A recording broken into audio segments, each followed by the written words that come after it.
Michael, Shawn, and the TakeOver legends, where nothing's off limits. Free Agent Radio. Baby, tap in. Tap in. Tap in. Good morning, ladies and gentlemen. It's Michael, Shawn, and the TakeOver legends. Happy hump day, happy Wednesday, and all that good stuff. Good morning, Jay Black. Before we even go any further, Jay Black had surgery on a rotator cuff, and I just want to say how impressed I am that Jay Black got a hoodie on. Oh, Jay Black got a hoodie on. Because Jay Black is having problems putting a shirt on. But today he went all out. Jay Black is hoodied up. Shout to the hoodie. Jay Black got a hoodie on. Jay Black got a hoodie on. I take that. Put that hoodie off, slug. Clap that up. He ain't even smoked a blunt yet. Jay Black got a hoodie on. No, they ain't even smoking yet. He ain't even smoked out the weed pen. He ain't smoked out the weed pen. He ain't even smoked out the weed pen. Hey. I'm ready. God bless. If I had a weed pen on my legal situation, if I was clear and free, man, if I wasn't on papers, that's what the the young folk, I'm on papers. If I wasn't on papers, that's your brother. Not a way to make it sound cool. He a thug. He sound like a thug. He sound like a thug. He a thug. Look at the put my hoodie up. Hold on. Put my hoodie up. Hold on. I'm on papers till 2022, yo. Now it look like it. I'm on papers till 2020. Mom, you just got caught. Good morning, Kathy. Good morning, Kathy. Kathy, early in the morning. Kathy, I'm on papers, B. I'm on papers. What you know about this life? You don't know nothing about this life. What up, Don? You listening to the Thug Michael Shawn right now, Don? Thugged Out Records, what? In them streets heavy. I'm on papers. I don't give up. I'm on papers, but I don't care. I'm comfortable when I'm on papers. I don't even like living life when I'm not on papers. I gotta be on papers. What are you talking about? Hey, Thug, I sent you the request. Oh, you sent the request? Hey, Thug. Hey, yo, don't talk to me like that. Oh, hold on. This is when you're a thug, but you're not a thug. Yo, don't talk to me like that, Miss Shawnee. Miss Shawnee. What the hell? He's called. Miss Shawn, the thug saying this. Okay, a thug with manners. You're a thug with manners. Like Miss Shawnee from 3B. From 3B, Miss Shawnee. Miss Shawnee, I'm on papers. Good morning, Afro Queen. Oh, God. Miss Shawnee, I'm on papers. Your potato salad is amazing. What the hell are you talking about? Potato salad. What are you talking about? Like, why are you all over the place? Kathy, don't play with me, Kathy. She's sending a message. Okay, Mr. Thug. Respect my thugness, girl. Respect, bro. I be in them streets. I come see you and then hug you. What are you talking about? Thugs, I'm still stuck on thugs eating potato salad. Wait a minute. Potato salad. Mac and cheese.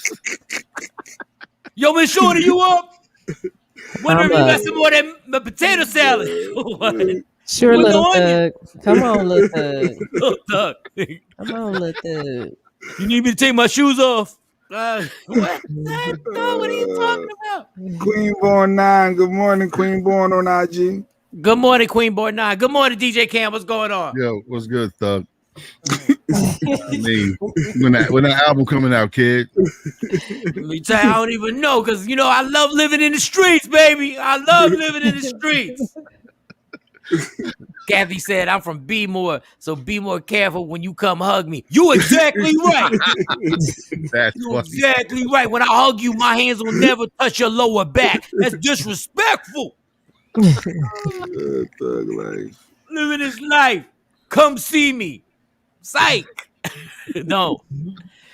Oh, somebody credit trapper. I was about to say that. Was like Cam. We will explain that later. Shawnee. Yeah. Oh, Yeah. Miss Shawnee. Good Yeah. morning. How was your night, Miss Shawnee? How was your night? I think I got through with no issues. That's great, Miss Shawnee. That's what I'm talking about. No issues is fine. All right, y'all. Monday through Friday, it jumps off Central Standard Time, 6 a.m. to 9.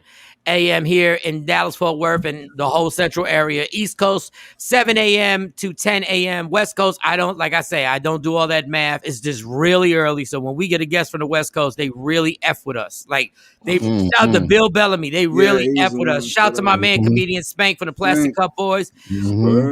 They really F with us. And thank you so much. And Petey got it for us. And Petey got up for us. He was West Coast. He was already working. Yeah. Crack. Yeah. But you got to understand, normally Petey working would mean he was not even, oh, God, Petey is he's come a long way, man. God, he's come a long way. Normally you interview Petey at 3 o'clock in the afternoon, you like, dog, what strip club did you come to? But shout to you. We have a guest today that's part of that big celebrity boxing matches going on in Atlantic City. It's a pay-per-view event. Lamar Odom against, what's his name? Aaron Carter. Aaron Carter, white boy Aaron Carter. And he was a super pop star. His brother was in a pop group. What was it? The Backstreet Boys. Baby. I think he's saying baby. No, Aaron didn't sing that. His brother sang that. Wait, are we sure? Yeah, I'm positive. Well, maybe. All the white songs. I don't know. All the pop songs. All the white songs. All of them. That was bad right there. That was bad. Wasn't that Justin Bieber sing Baby, Baby? Exactly. Baby? Yeah. Like, what the Blended it hell? all together. Gracious, my God. My bad. I tap out. It's early.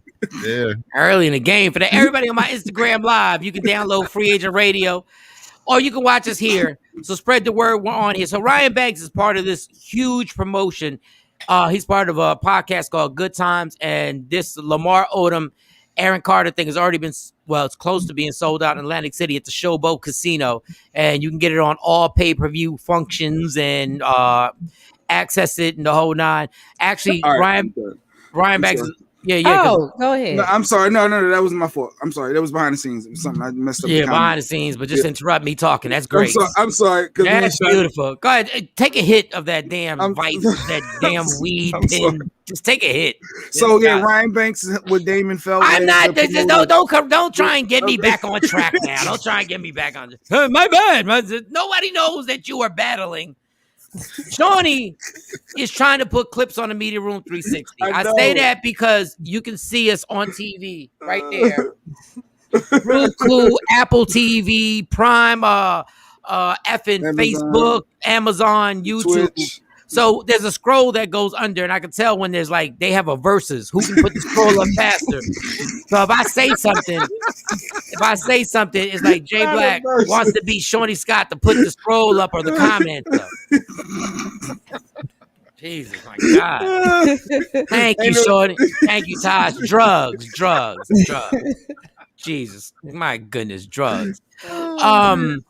Also, if you ever want to call up, you have an opinion on something that we talk about and you disagree heavily or you agree with me heavily, call 609-699-1386, 609-699-1386. I repeat, you can call. Look, somebody just put the number on the screen. I don't know who did it. I kept my hands up. Oh, Jay lost that one. It's like a drag race. It's like a drag race. It's like Fast and the Furious street racing. When the pretty girl in the bikini, she drops it. And on your mark, start your engines and go. No. Gracious. My Lord have mercy. All right. Let's get to it because we miss a lot of topics and it's my fault because I get to run in my mouth and I'm long-winded and I apologize. But let's get to these topics that we could. What are our options today? The one that we missed yesterday was talking about the Maxim. Miss Tiana Teller, she was named the sexiest woman, number one. And somebody put her publicist is vicious because Maxim. I don't think Maxim had ever. Did Maxim have they had to have a black woman on there before, but I might be wrong. But Tiana Taylor doesn't fit America's version of sexiest woman in the world. No. She fits her body. It's banging. Tight. No, her body is on some sickness. And I will say this, for those who haven't heard her music is dope. Yeah, she's a dope artist. Yep. Her music is dope. Her body is sensational. I haven't seen. You say whatever you want. I ain't seen a body when we talk about in shape and we talk about something where you're not touching a ounce of fat on that, she's amazing. But in America, she's not the person that was normally put on the cover. So I appreciate the fact that her team worked their asses off, because trust me, they had to have meetings and they had to tell Maxim, we're not going to have a white girl on here. We need Tiana Taylor. No offense to white girls. I'm not saying I'm not attracted. Y'all, hey, there's some beautiful white women. They're beautiful women in general, y'all. But I'm saying the work that they must have put in to get that past every level of departments of saying this is going to be marketable. And let's clap it up for social media, because her social media presence is so heavy that they were like, what? You saying you want what? Do you see the people that follow this woman? So I appreciate that. Okay, I just want to give her props, her love. Forget the flowers. Everybody gets flowers now. Everybody give somebody the flowers. Everybody needs to get the flowers. Get the flowers. Shut up. Like y'all catch a catchphrase and y'all just run. It was like, bruh. You feel me? You feel me, bruh? No cap, bruh. No cap, bruh. God, look at this. This is ridiculous. Yeah, that's a good image. That one, I was like, okay, that was a tight, but it was one of them. I was like, I don't know, that's too much for me. That was a little bit too much. Well, you know, Jay Black is a preference. No, it was. Yeah, Jay Black is a preference. It's another image. Shawn, you got another image. I got all of them. It was another image. Let's see all of them. I don't know why we're sitting here. Jeez, look at that. Little masculinity there. I don't know. That is not masculinity. She had a baby and snapped back. No surgery. Yeah. No, she looks good. Jay Black reverts back to his homophobia. No. Hater. No, she's not even. She's with a dude. He mind. No, I just thought the image. She's wearing stuff that Aaliyah used to wear. Yeah. And let's go back to what Jonesy said. With all the, come on, man, you stop. That one's cool. It was one. It's another one that I just said it was too much. Whatever. That one's cool. Whatever. Okay. It's too much. Let me see. I sent it in the group. I told you you need to smoke that pin now, boy. You need to get that pin. Get that inhale on. You are bugging right now. Listen, she is dropped. Not that one. You gonna keep showing all the regular ones. It's one that I was like, oh, that was the only one I saw. Please find the one that he wants. Yeah, because he's talking to me like my name is Sarah. Yeah. What in the world? I wish y'all Instagram folks could see these pictures that we're putting of Tiana Taylor. Wow. Yeah. God. That is nothing is wrong with that. Yeah, that's a little bit much. When I think of what, that's a little too masculine. Yeah, that stomach is entirely too flat. That's a little. It ain't soft enough for me. I need a little soft. Oh, you're bugging. Her skin looks lovely soft. Yeah, her skin. You're bugging. You are absolutely bugging. Yeah, I see why mom. Wow. Yeah, she looks amazing. After 0 kids, let me tell you, Amon Shumpert, NBA player, I respect the fact that you were like, check my phone. I'm not cheating at all. Amon Shumpert had an interview, said, yeah, I did a lot of stuff in the past. Can't nobody come up and say I've done anything. Put that damn picture back up, please. Not that last masculinity one. Put that last beautiful picture up there. The last masculinity. All the other ones, I was like, okay. That one is, to me, that's my favorite one. I ain't saying she's not fly, shorty. No, that's my favorite. That white that she had on looked so soft. You got with that little bit of turquoise. It's a little. That's a little rough. It's a little rough looking. I don't know where you. I don't know where you. Cut it out. Cam, you don't see the masculinity just a little no, I do bit. not. Like, where? How are you looking at a woman seeing a man? Where? It's the drugs. I see that like hip. it See how felt that like hip a goes little. into the butt. Where is the masculinity? I don't know. It just felt a little rough. That don't feel soft like. Look how sexy she is. She's got the whole. You gotta be kidding me. Yeah, she got curves and everything. That's all the edge. A little bit of the edge. That's all. Ain't nothing wrong with that. No, God, that's 2 kids. I get it. I get no the kids. I get it. I don't care. That body is. She's never pushed out anything in her life other than poop. What? Yeah, that's sexy. What in the world? I'm telling you, nothing's come out there. But I don't believe she even eats.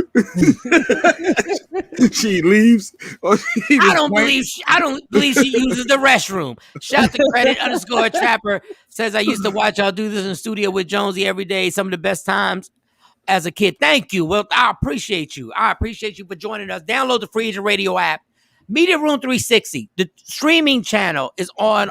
All you got to do is turn on your TV. You got the smart TV and go to the streaming channels and put in Media Room 360. That's it. That's all. That's all. Tiana Taylor's on fire. Yep.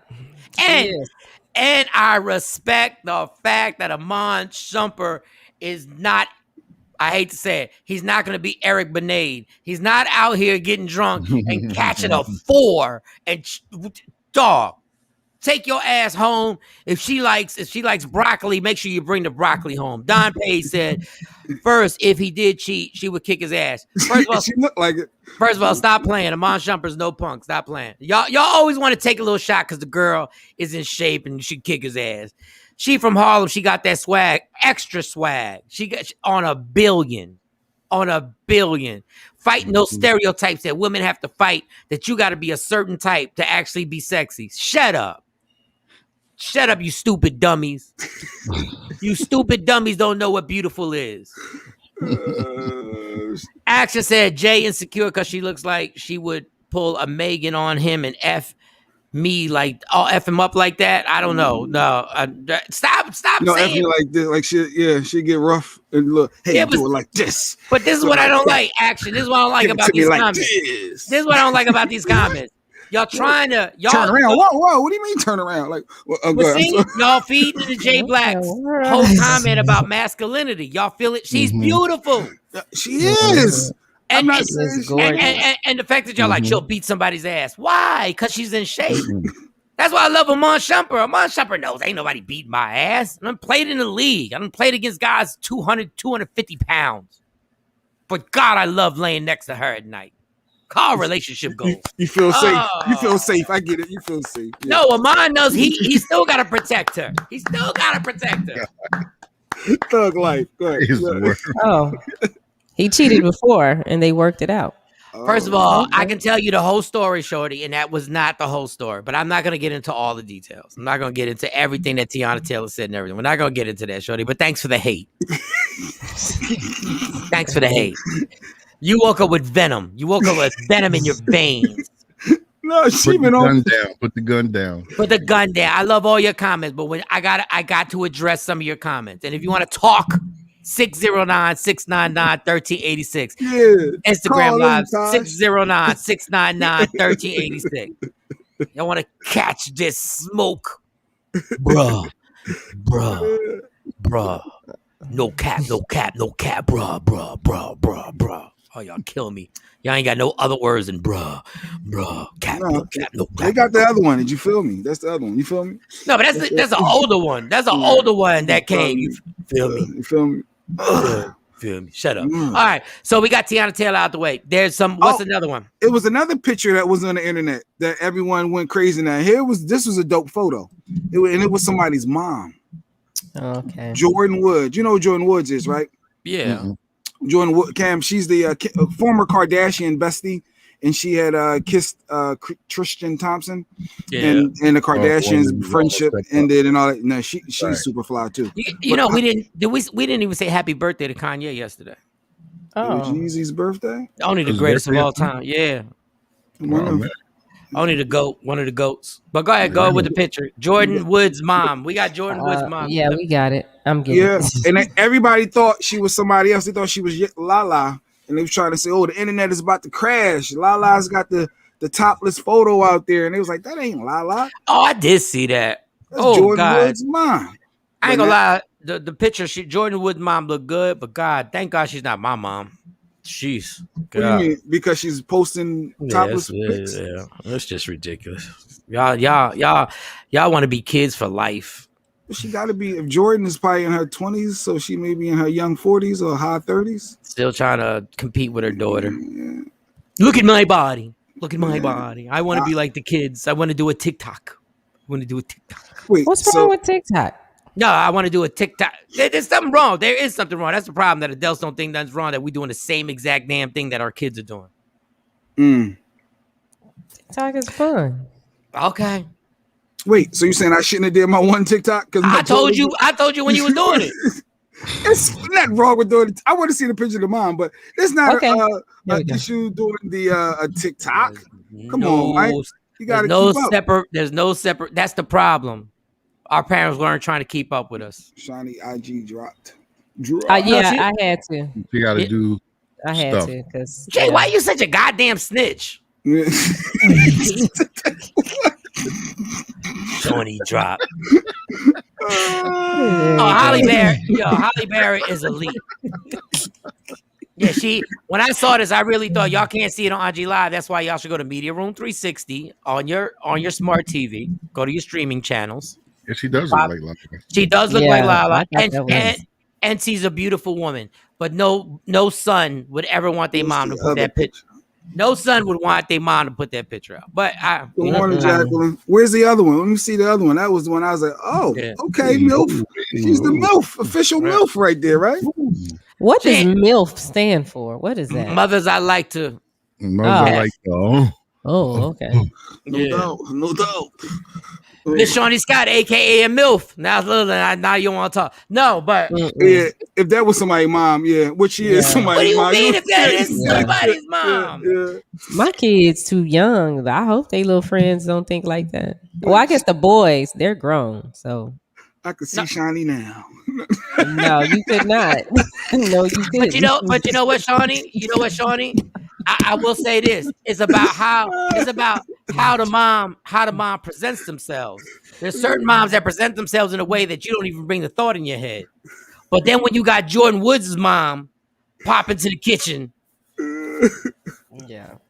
that's a whole you don't present yourself as Miss Flirty Furty touch and all that other stuff. You got these moms out there. I remember those moms who were so feely touchy when I'm not even gonna bring this dude's mom. I'm not even gonna say his name. I didn't like to say, it was the first time in my life I didn't like to say anything funny. Because all of a sudden she had her arm around me and her head on my shoulders. Like, what is this? Like, oh my God, you're so funny, and I love your hair. Head on your shoulder. Okay. Yeah. Now that I think about it, I should have knocked her down. But I was innocent. Got to be crazy. Have y'all ever done that? Slept with when y'all were like young, slept with a woman that was 10 or 15, 20 years older than you? So what's the next topic? No.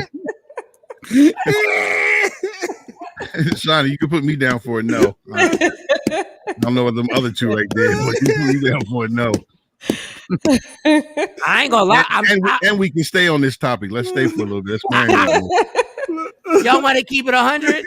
Yeah. If I really want to be that dude, there's some charges. If you tell me there's no statute of limitation, there's some Willenboro, New Jersey mothers. There's a town in New Jersey, for those listening all over the world. In New Jersey, there's some Willenboro mothers who, if I really wanted to ruin your life. Oh, wow.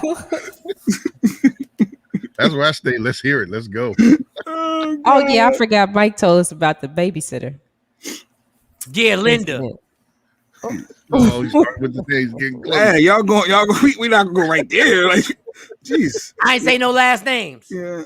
All right. Go ahead, sue me if you want. It was in my room. What are you talking about?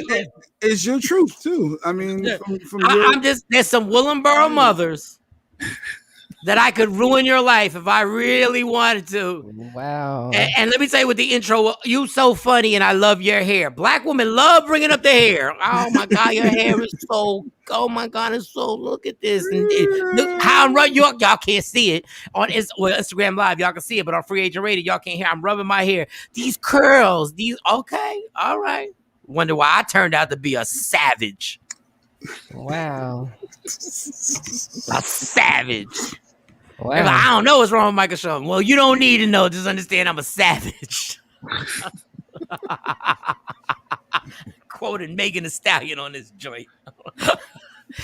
So you saying there's some MGBs out there, Mr. MGB? Marriage obliges. I'm thinking, yeah. I'm not playing with you, Kathy. You want me to say it because I'm on my live. You said it.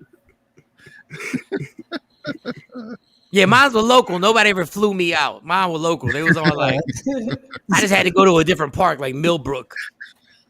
In the park? Where they were different parks. And the sections were called parks in Willenboro. So like Hawthorne Park, Somerset Park.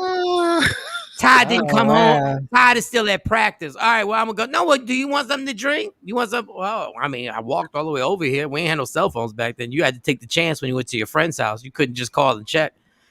Yeah, Stacy said the burrow. Stacy, easy killer.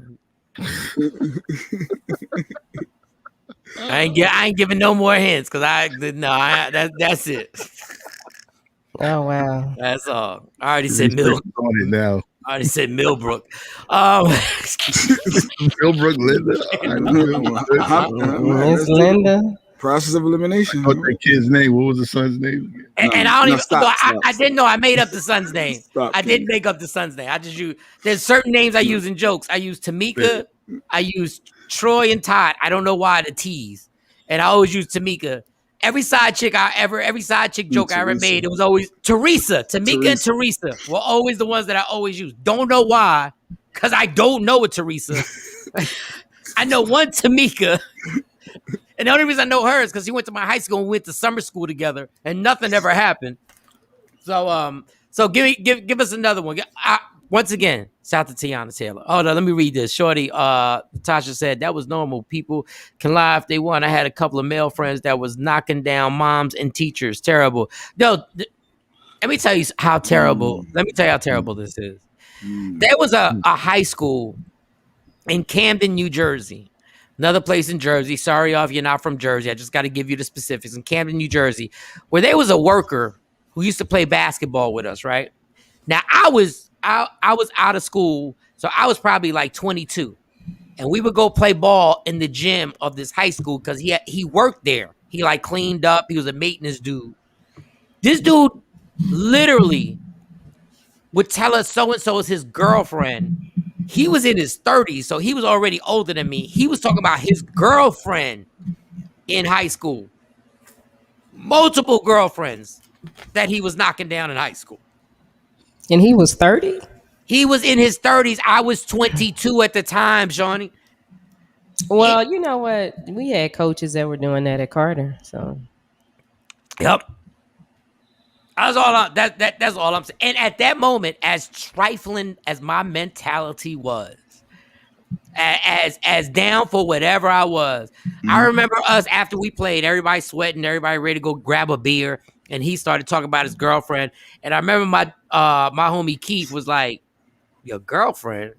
And Keith is a very upfront dude. He was like, "Dude, she's a junior." And nobody co-signed it. And he felt awkward.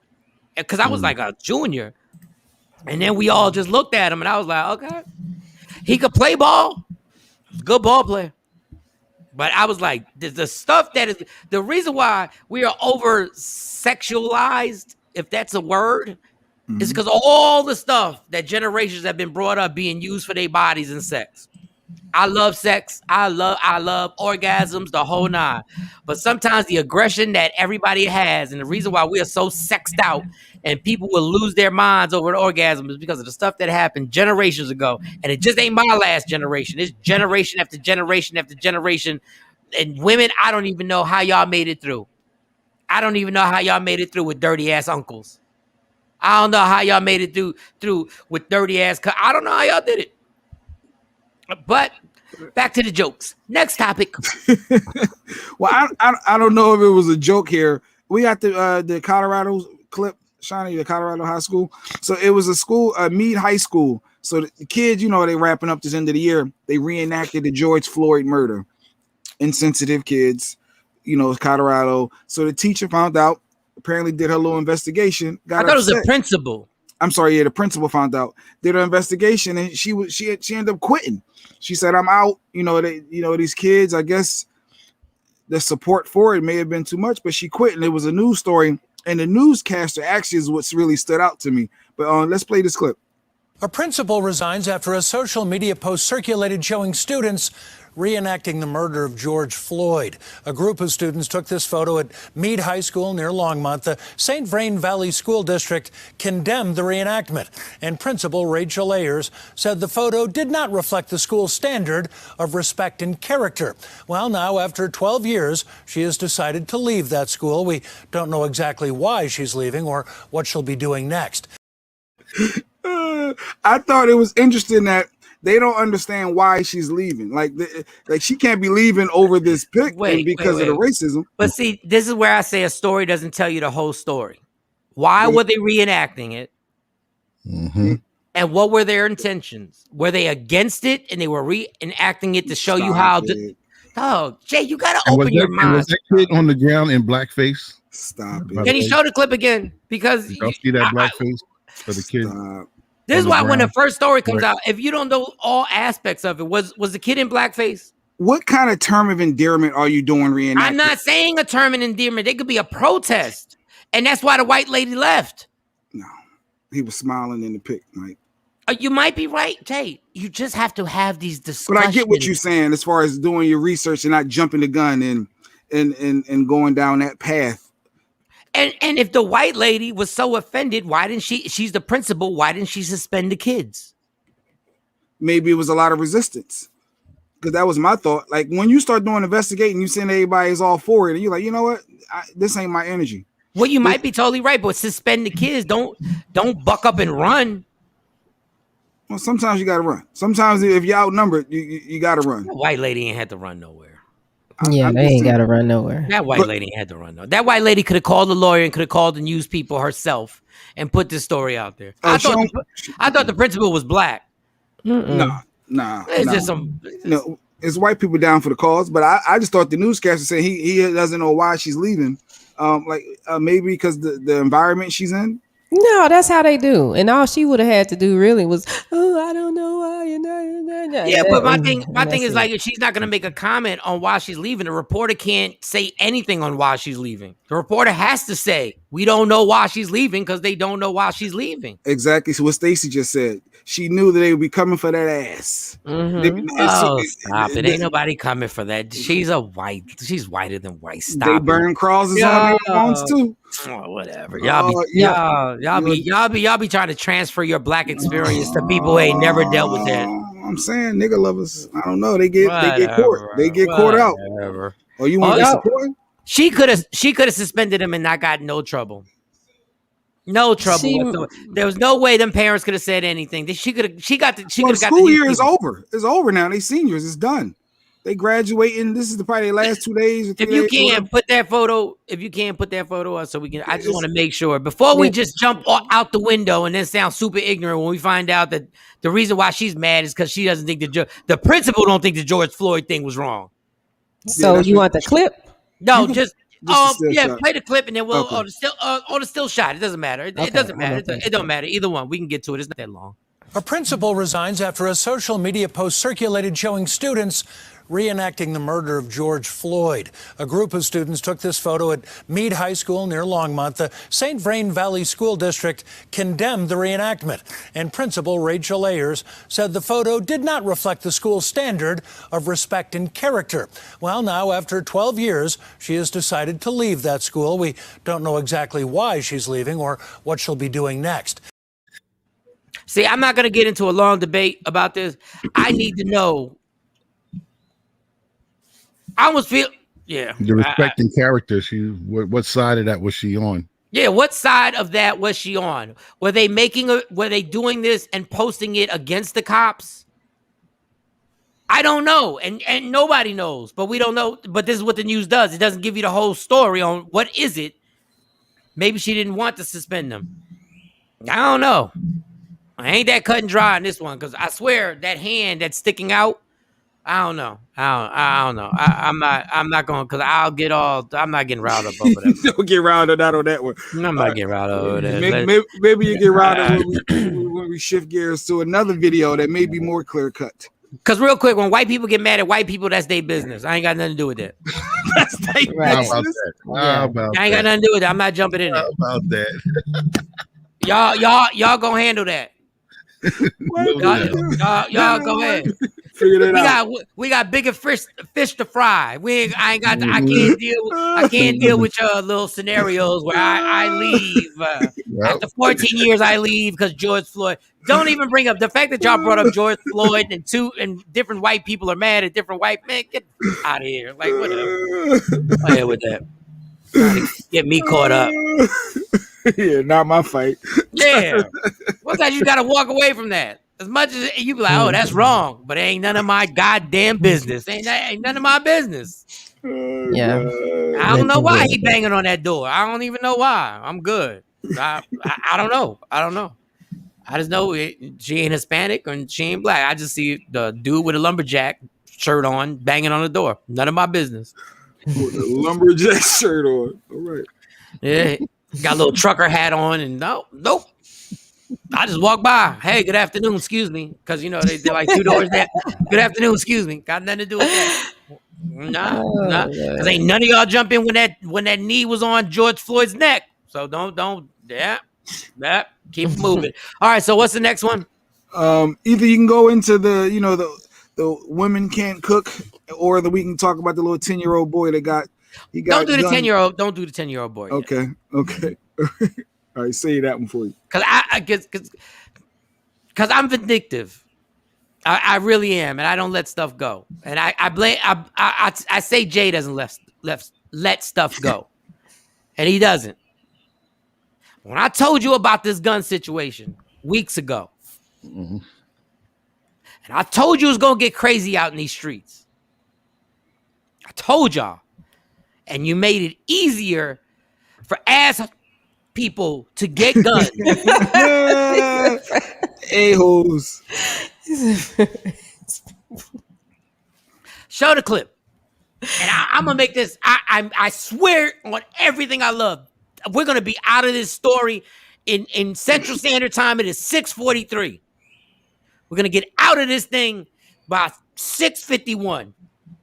Go, play. And I'm trying to figure out how he got a bond that was so low for trying to kill my kid. Arnold Daniel trying to figure out why Ryan Lee Wen is out of jail after allegedly shooting his son Kobe. He tried to hit me with a sledgehammer, but that's not gonna work because I'm too fast. So then what did he do? Got a gun. Boom! Shot me right here. It's all on video Saturday afternoon on Candlewood Lane. You'll see kids playing, hear a gunshot, then Kobe realizes he's hit.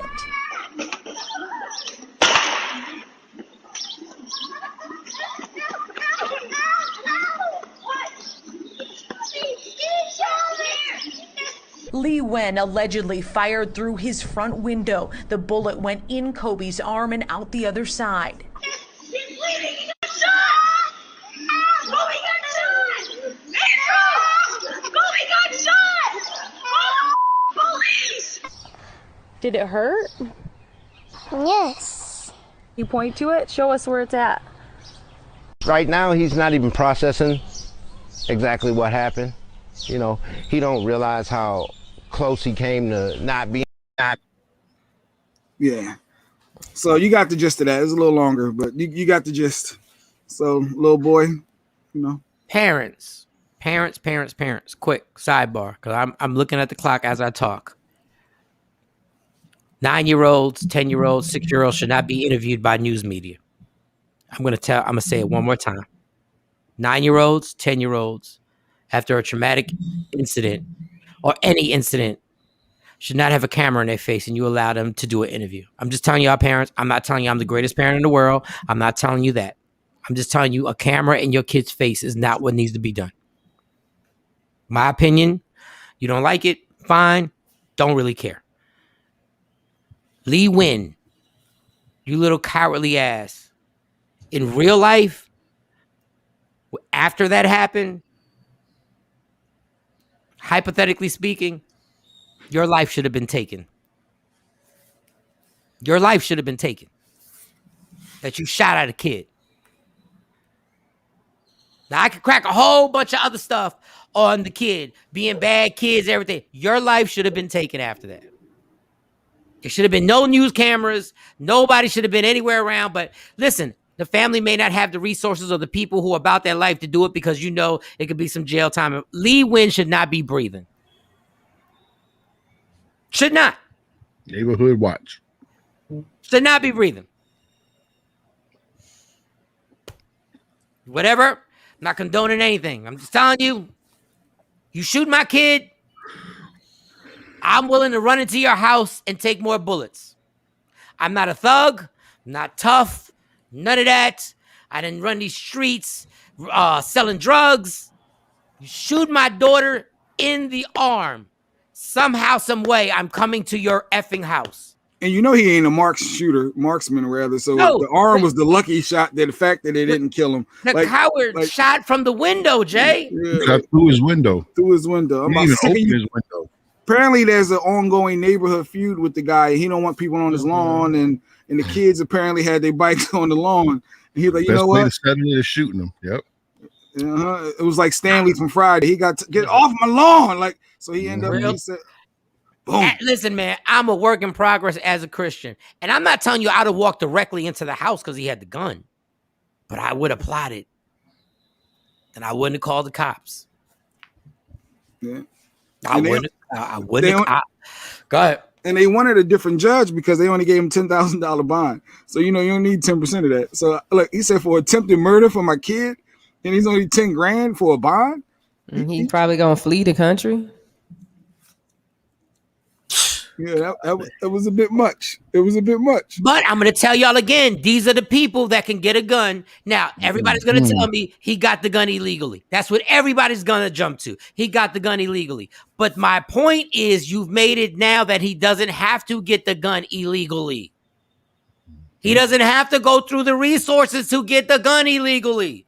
Lee Wong probably didn't have a background check, probably didn't have to take a test, hadn't take a written test, didn't have to take lessons. He could just get the gun. This is going to be the hottest summer we have ever experienced.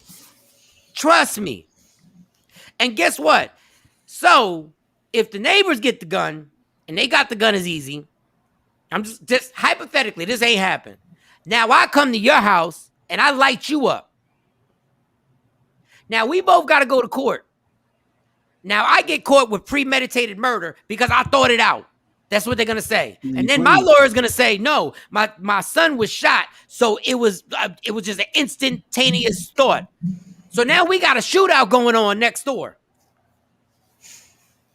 Y'all let these white people keep telling y'all need to have these goddamn guns. And guess what? We need to have them now. Because everybody's going to have them. Yeah, got it. Lee Wong ain't going to get me. Now everybody's going to have them. So during the day, in the afternoon, it is 7:48, Philadelphia Eastern Standard Time. I'm going to be out of here by 51. This is what's going to be the result of when I tell you it's coming home. What is the roost? The roost is coming home. Roost coming home. It's coming home because because if there's a gun in my house and my daughter gets a bullet in her arm, I'm grabbing that joint and I'm lighting up that house. And if a guy like me who is far from a thug, far from a street dude, I'm just letting y'all know. And I hate the fact that I'm going to be right. I hate the fact that I'm going to be right. Yeah. Did you like how the little kid though? He said, "Yeah, he couldn't get me with the sword or hammer or whatever because I'm too fast, so he had to go get a gun." Yeah, I'm not going to talk about the kid because there's a little. I'm not going to say that. You trying to see little what? Needs more guidance. Yeah, he needs more. Whoever's guiding him has actually got to guide a little better. It's almost like whoever is his role models. This is a cool thing. This is he got a story to tell in school. Good morning, Ash. He got a story to tell. So I'm not going to comment on the kid because the kid's not wrong. Lee Wong or whatever his name is. Yeah, because they babies. They just drop their bikes. They not teenagers putting the bikes in the yard. Those are babies. They're babies. No. And Stacy said he was a badass. He was a badass. They knew they should have had them bike on that man long. Yeah, they still babiys. Yeah, they shouldn't have. I ran across people's lawns all the time. Nobody shot me in the arm, and I was being a badass. But I'm saying the way he explains his story, I feel like he's heard elders tell their stories like that. Mm-hmm. You know what I'm saying? So, but I'm not gonna critique this kid when that coward sat in the house and shot out the window because he thought it was that sweet. And you know what? And he was right. It was that sweet because $10,000, whatever 10% is, he got out. And and now you're gonna live on the same block with a dude that's back in his house. What are you trying to do, Judge? What are you trying to do? Start a war. You trying to get somebody locked up. He trying to get the black daddy locked up. Yep. And I almost feel like that's the type of dude that you don't want to retaliate with gunfire because you want to feel his skin on your knuckles. The beat down. Like you want to feel what it feels like to hear a crunch and catch him going out the car and bashing his head up against the car. This is horrible stuff, but this is where this society has gone to. This is where it is. It is now 6:51, and I am done. 6:51 Central Standard Time, 7:51 Eastern Standard Time on the West Coast. It's super early. I'm not doing the math. They knew. Stacy said they knew that man in that house was crazy. So sad. Okay, be crazy. You're not sucking me in. I see you trying. Don Page, he trying to get Lee killed. Who trying? He trying. I'm not trying. The judge. Oh, you talking about the judge is trying. Like I don't even if the judge if that's your sidebar thought you a diabolical genius, Judge. You a diabolical evil genius to say we're gonna let you out of here for $1,000. Just go back home and the people are down the street from you. Unfortunately, somebody else is gonna get locked up. Jesus. All right, next story. God. Yeah. Maybe we should take a little break and then come back. I know you guys wanted to talk about, or it was a clip out there about women not being able to cook, and that's what the youth the problem is nowadays. You got women can't cook. Black men liking light skinned women, and then something along them lines. I'm paraphrasing. And background check. Hey, Mike, go do a background check. Hold up, because I don't want to put. Go ahead, Shawnee. I'm sorry. Go ahead. Oh, I'm sorry. And then the question that you sent about men and women. Because Jay Black, I'm not trying to put Jay Black on it too much, because the light skin thing is already Jay Black. Yeah, that's Jay Black. But the fact that Jay Black, we were on the phone. He's like, you see, ever since I've been hurt, I heard about this Kevin Samuels guy, but all of a sudden, I've been hurt. I've been watching him. He was like, he was supporting this Kevin Samuels. I was like, here we go. He had a lot of because when you offer, he makes some good points. When you got some good points, Kevin Samuels. Honestly, okay, thanks. For sure, he's not trying to be a professional woman. Any kind of good points. Any man that bashes women like that, he ain't bashing them, but he's not bashing. Whoa. If we play the clip, if I caught heat because I had to comment. Don't do the clip. See, if y'all play the clip, it goes back to what you said earlier, Mike, about that story. You don't see the whole picture. Story. Well, I'll get the picture. Don't go by a soundbite. Okay, I've watched his whole YouTube. I don't know if you watched the whole YouTube. No, I did. I watched the whole thing. With context. No. I watched the girl. The one I watched was the girl who was a nurse. Okay, one episode. Okay, I see. I thought you meant his whole. No. I watched that whole episode. The girl was a nurse. She had a kid. I watched the whole thing. And she was a nurse. Mm-hmm. And his style is, I'm going to break you down in order to prove my point. Now, whether he has a good point, I get it. You can have a good point. But he's killing the girl. First of all, he kills the person that she's with. I got it. He makes T-shirts and she's a nurse. And the kid is up. Oh, it's 10 o'clock at night. You can't even control your kid. First of all, homie, you don't know you ain't got kids that you are raising. There are two parents in the household that I'm raising kids. It ain't easy to get kids to sleep. Mm-mm. And if you're by yourself trying to get a kid to sleep, and this is the crazy part, the real effed up part is that her insecurities and her low self-esteem has her on a phone call with this dude. Because if she had self-esteem, she wouldn't be talking to this dude. She'd be actually taking care of her kid. So you pick apart these people who are already vulnerable. Because you're not going to say this stuff. Oh, for example, comedian Monique. You're not going to say that to her. You know why? Because she's financially more secure than you. She's more successful than you. And you don't know how to deal with that woman. You know how to deal with the women that are not as successful, not as secure as you. So you pick on them instead of giving them, you can give them the same advice, but it wouldn't get as many views and followers without destroying them. And I can tell you you have a weight problem. I can tell you have a weight problem without saying, do you know you're bigger than Emmett Smith and Barry Sanders? You're just doing that for entertainment purposes. But Monique is a horrible example because we all know Monique. Well, at least it feels like Monique's husband really run her, and she doesn't have a voice. Yeah, but Kevin Samuels won't deal with her. He not Monique. He not Monique. He might try it. Actually, he supported her with the whole bonnet aspect. I saw that one. But dog, there you go. But my thing is, if somebody's coming to me for advice, I can be stern, and I don't have to destroy you. But that doesn't get likes and views. I want everybody to understand the reason why he's successful is because people like us right now are having the debate over him, over his techniques. So it's really not him. Just not to sugarcoat it, because he said women get a pass because they break men down like that. But now that it's being reversed and women are being broke down the same way women break us down, now all of a sudden it's an issue. It's a problem. So you want to be a woman? No, he's highlighting. He's just highlighting. He doing the same way men are dogs and women say it so casually that all three of us will kind of let it go. It's the same that she's just reversing it. But it's real simple. It's not rocket science. I really want to say something, but I'm not gonna say the word. But he is a straight loser. That's the nicest way I can say it. But this is what I mean. He can still say that point without reverting to what he's complaining about.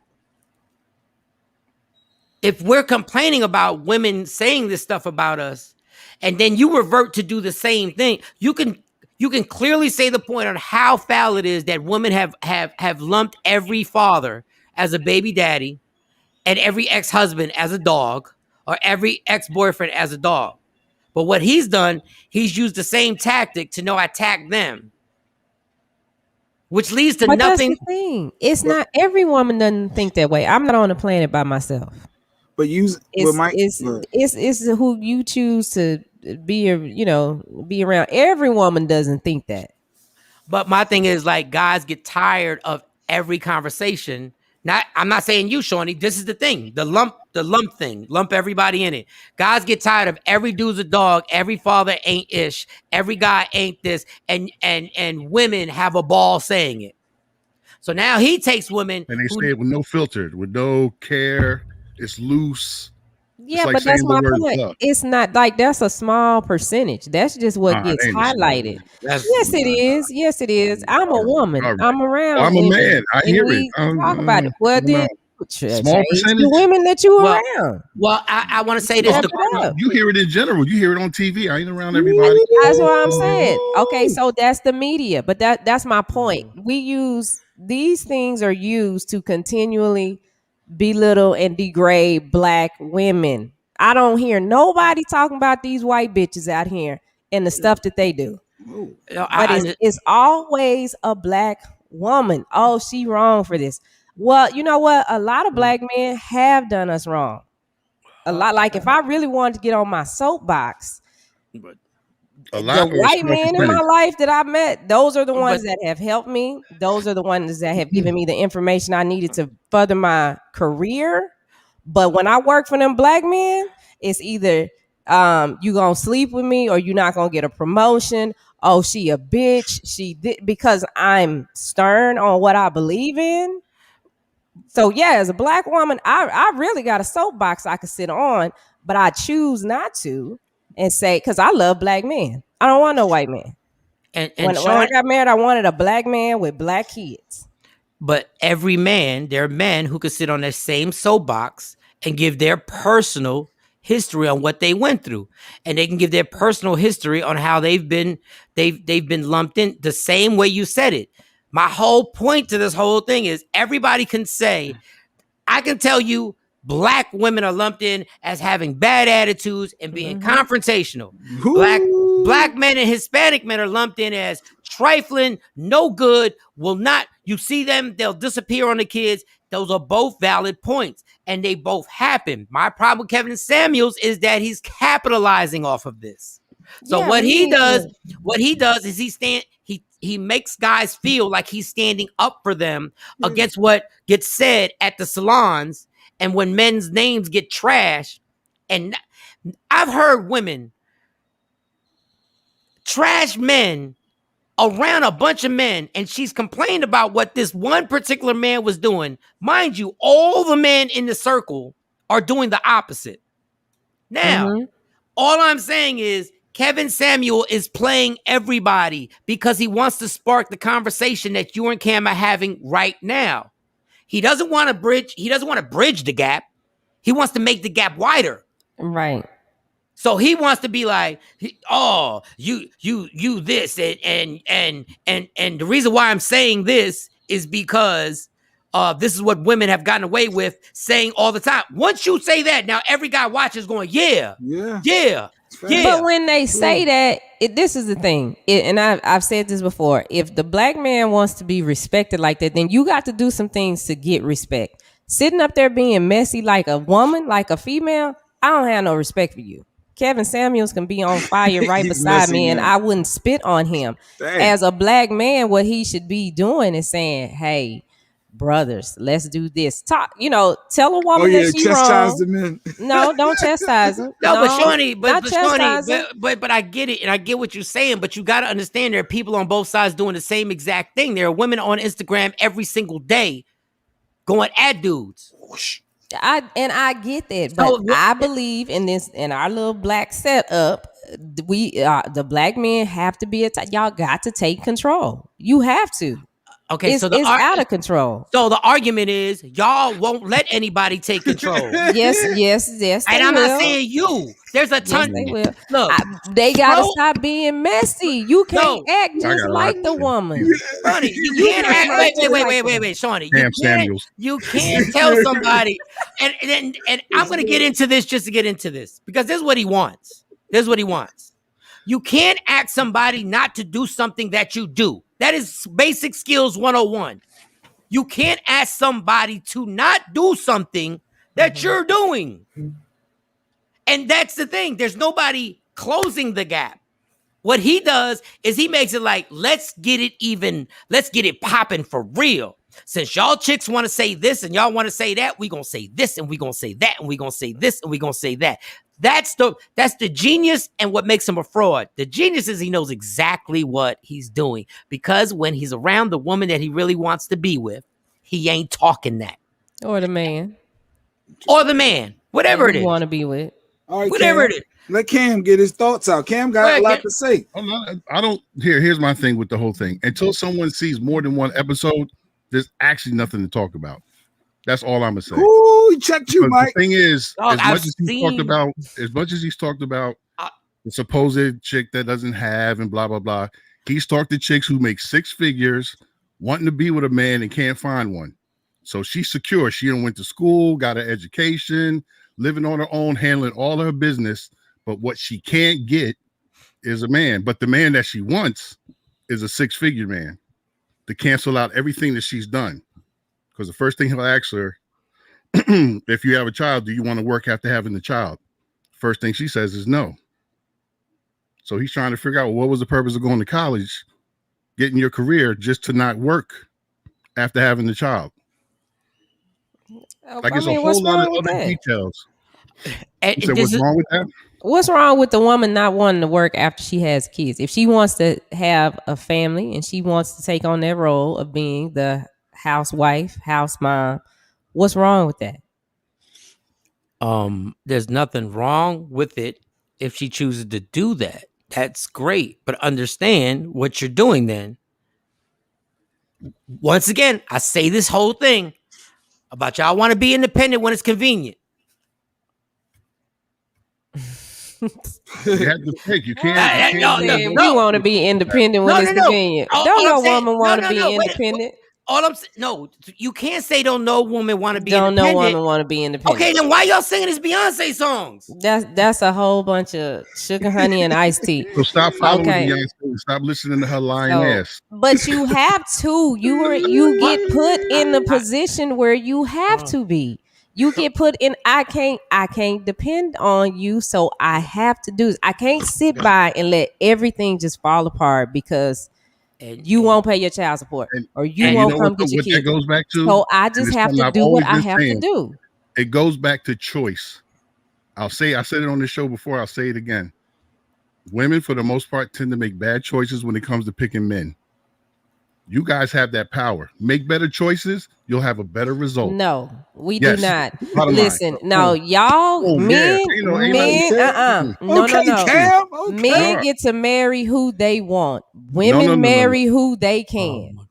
Look, y'all marry who they can. Men marry who they want. We don't have the power to. We can ask to date you. No, I'm not bugging. Listen, y'all. No, men, y'all pick who y'all want. Yeah. Women take who they can because sometimes they be so desperate, or either it's like me where it's like, nah, I ain't fooling with nobody. Y'all are in control. Wait, y'all.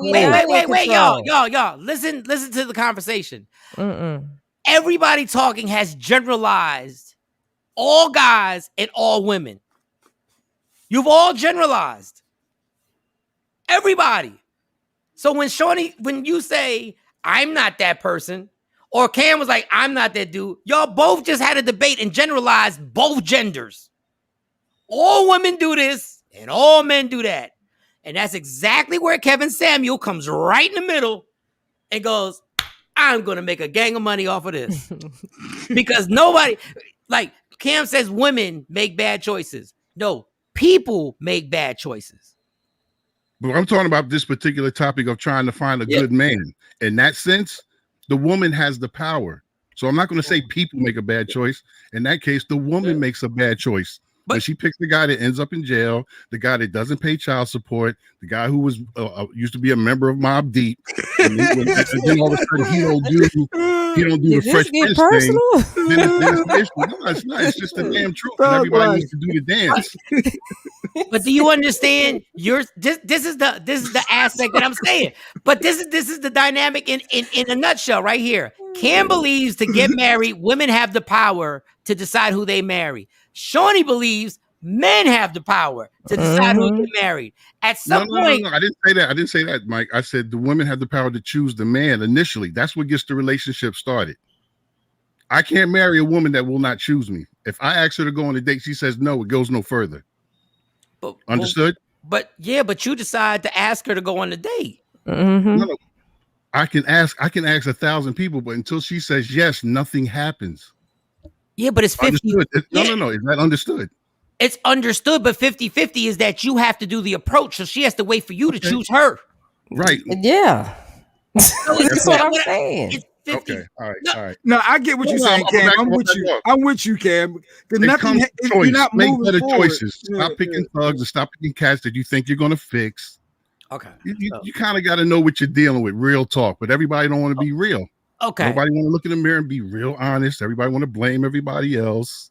So you got to take some ownership too. So if that's the case, if we're going to take ownership, if you approach her and she accepts, you also made a choice. So if it turns out, so if it turns out bad, then you made a bad choice too.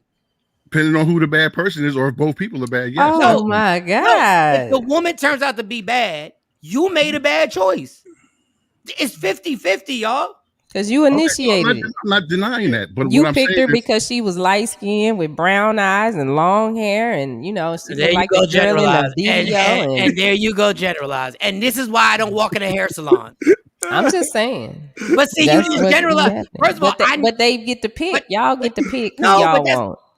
But how do?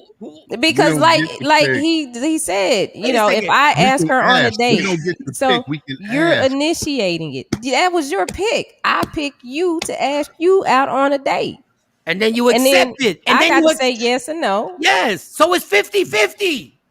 Can everybody understand it's a 50-50 I'm not in denial of the 50-50. proposition? I'm not in denial of that. But ultimately, it's going to come down to the women saying yes. No, I it's get what you're saying, not. Cam. No, it's not. It's not going to come down to the women because there are tons of men who have deaded relationships who said, I'm not getting married. You can't say it just depends on the woman. There are tons of men who be like, no, I'm falling back. We've been in this relationship for 7 months. I'm not good with it. Mm-hmm. Like, it's a 50-50. Nobody controls anything unless you let that person control it, y'all. It is a personal responsibility of a woman and a man. As an individual, you control your destiny. If you fall into it because you fell into it like I did, because of societal pressures, and I went along with it because of what everybody told me I was supposed to do, I can't get mad at her. If everybody warned me that not saying that this was the case, if everybody warned me that she was this type of chick, that she was running the streets, that she's not a loyal person, or she's not the wife, that whatever, and I ignored all the red flags, I still made a choice. It wasn't that nobody had power over me. You give somebody the power over you. No doubt. Yep. You can always bail out. Mm-hmm.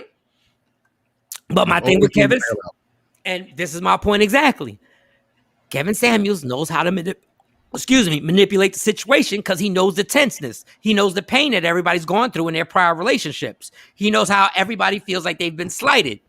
Men feel like they've been slighted because a good guy ain't gonna get no respect because he has to get lumped with every bad guy.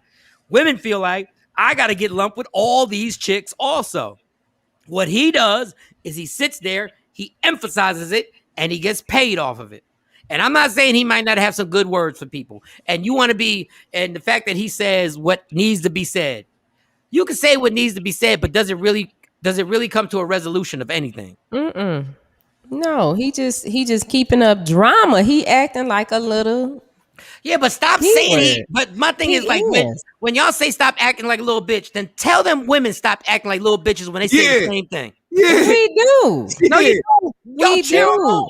No, we don't. That's foolish. No, I shouldn't say y'all cheer them on, but the fact that the fact that you can't deny that there are women who cheer that on. Shawnee. It's just y'all be messing with them hood rats and chicken heads. Y'all elevate the women that you around. Okay, I'm just saying. So now you just said what Cam said. Then stop messing with dudes who went to jail on part of Mob Deep and got a record, got an ankle bracelet around their ankle, and got 6 baby moms. You're saying the same thing he said. That's those chicks. That's what I'm saying. That's those chicks. Those are those dudes. That's those chicks. Those are those dudes. I've never said that. I've never said black men are dogs. I ain't never really even said men are all dogs. You just said white men do better than black men. Point blank, that's what you said. But that's the truth. When it you came just put down, every black man every black man that was in my life to that point. When it came to promotions or me, learning something on the job, things that would help me grow, the black ones wouldn't do that. It was all like I had to be a hoe to get that. Okay, so you disregarded Bink and Action, your brothers, who are total opposites of that stereotype that you put out. Bink and Action weren't my superiors. So that's the case. So there's no black men who have supported you and will do anything for you. Bink Action will do anything for me. But in the beginning of my career. Okay, I get it. But in the beginning of they weren't there in the beginning of my career. And I could bring up black women that did me crazy and disregard every other black and Hispanic woman who did me right. Well, no, I'm not disregarding them. I'm just saying that these are the facts when it came to that. Nah, Bink has helped me with a lot of stuff after that point. Okay, but at the same time, what Kevin Samuels is doing is lumping all of us in one group because he say the same thing every time. Well, how much money you make? How much do you weigh? You ain't gonna get nobody like that. Quite frankly, I'm mad at the women for even calling in. It's like, why are you wasting your time talking to him? Figure it out on your own. When he says all that, keep in mind he's talking about the top 10% of men in terms of earnings, because all the women say they want a man that makes 6 figures and above. And I understand Keep that in mind too. They don't want the regular guy like Mike, Jay Black or Cam. They want the guy to Who make you calling regular? No, but like y'all. I'm sorry, okay, Mike. y'all have the potential of doing that, and probably have None. done that at some times. I think None. what women are talking about is, because this is my thing. If a dude that work at McDonald's try to holler at me, okay, you work at McDonald's, cool. It was a time I had to go work at McDonald's in the middle of my career. That's fine. You on fries today, but I mean, in 6 months, I need to hear something about I want to own this place. I'm trying to be the GM, something. So Okay. it's not necessarily just, oh, you got to have 6 figures. They have 6 figures and I know what to do with it. Wait, we're asking how much money a woman makes. Just hilarious. This did a whole interview. I'm not even mad at her. She will not date nobody who got a regular job. Point blank, period. She said it. No matter how much of attraction. Wow. And listen, that whole how much money you make, and I'm trying to be in the middle with this because it just keeps reinforcing my point. That whole thing that men are asking women how much money they make, we got it from y'all. But why are you asking a woman? Why are you asking me? The roles are so reversed. It's like if y'all wanted to be where you in control, you the head of the house. Let's go. Step Johnny, into that. Step Johnny. into that. Okay, I'm taking you out of it. This is what I talk about. This is what I mean about being independent when it's convenient. You want to know how much money I make? I want to know how much money you make. You want to know what I'm doing with the McDonald's and want to own the McDonald's? I want to know what you doing. Are you going to own the salon or just be the girl renting the space at the salon, putting some weaves in? I want to know equal. I want to know the same thing on both sides. That's fair. And that's all I'm saying is that everybody get is that Doc? Yes, this is our Doc. Kanisha. Yep. Kanisha, why is her comment? Why is Kevin a subject matter? A man raised by a single mother with an absentee father, a college dropout, 2 failed marriages, a child from a broken home, the expert on life and love. Okay, Kanisha, let me ask you this. Let me ask you this. Oprah, look at her background and what she went through. Look at what she had to deal with. Look at her trifling ass dad. Look at her family life. Look at her abuse that was done against her. How she become an expert, homie. But we ain't listening to her about love. Whoa. We ain't listening to Oprah. Johnny, you better stop. You better pause. Listening to Oprah about love advice. We gotta have some ownership. We gotta own something. Somebody gotta. Hold up. Shawn, come on, there has been no woman in TV history, that black women listen to more than Oprah. No about woman. love? Yes. Everything. Yes. You can't give us no information on love. You must have been blind. You're wilding right now. Oprah is the only woman in the world that made $1 trillion off of diet products, and when she did her last episode, she was fat. Diet products, not love. Love? Are you kidding me? What can she tell us about love? She told you all about Stedman, and y'all were in love. Her highest rated shows is when she had her man Stedman on. Don't get me started. I'm an Oprah expert. Okay, when she had him on, but she can't tell us about love. The dude wouldn't even marry her. Shawnee, she did. What you say she didn't, she did in the 90s. Nobody had bigger ratings than her. Nobody. People were Oprah's a sexual assault survivor, TSU proud, HBCU grad. Success. Yes. Okay. You talk about Kevin Samuel's problems in his life. She was from a dysfunctional family. You brought this up, Doc, and you can get on here if you want. Oh, you brought it up. You brought Kevin Samuel's failed marriages. How about this? You want to talk about failed marriage? How about having your girlfriend Gail and your man living in the same house? See, now there you go. No, but it's in her face, but nobody wants to believe it, right? Nobody wants to believe it. But Kevin Samuel, hold up. But Kevin Samuel's gay. Supposedly, allegedly. You see how quick that was? Based on who? Women just not agreeing to what he. No, men. Some men. Most of the men agree with what he says in this topic. No, brings light to some things. No, I'm gonna have to pull some receipts. No, there's some videos. There's some videos out there, Kevin. Okay, well, let me pull the receipts on the book that Stedman wrote when friction became between him and Oprah. When he got tired of him coming home and they were in the same bed watching movies. What's wrong with that? In my house?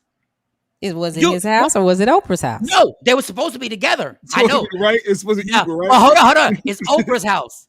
Now all of a sudden, it's about the money. No, I'm saying you can't, homie, you can't have it both ways, homie. You can't have it both ways. Stedman is very clear that he was established before he ever met Oprah. He is very clear on that. So Stedman got what he needs. Okay, Shawnee. Oprah. So me and you are together, and you come home, and me and Jay Black or Cam are in the bedroom watching videos, laying on the bed. You got a problem with it?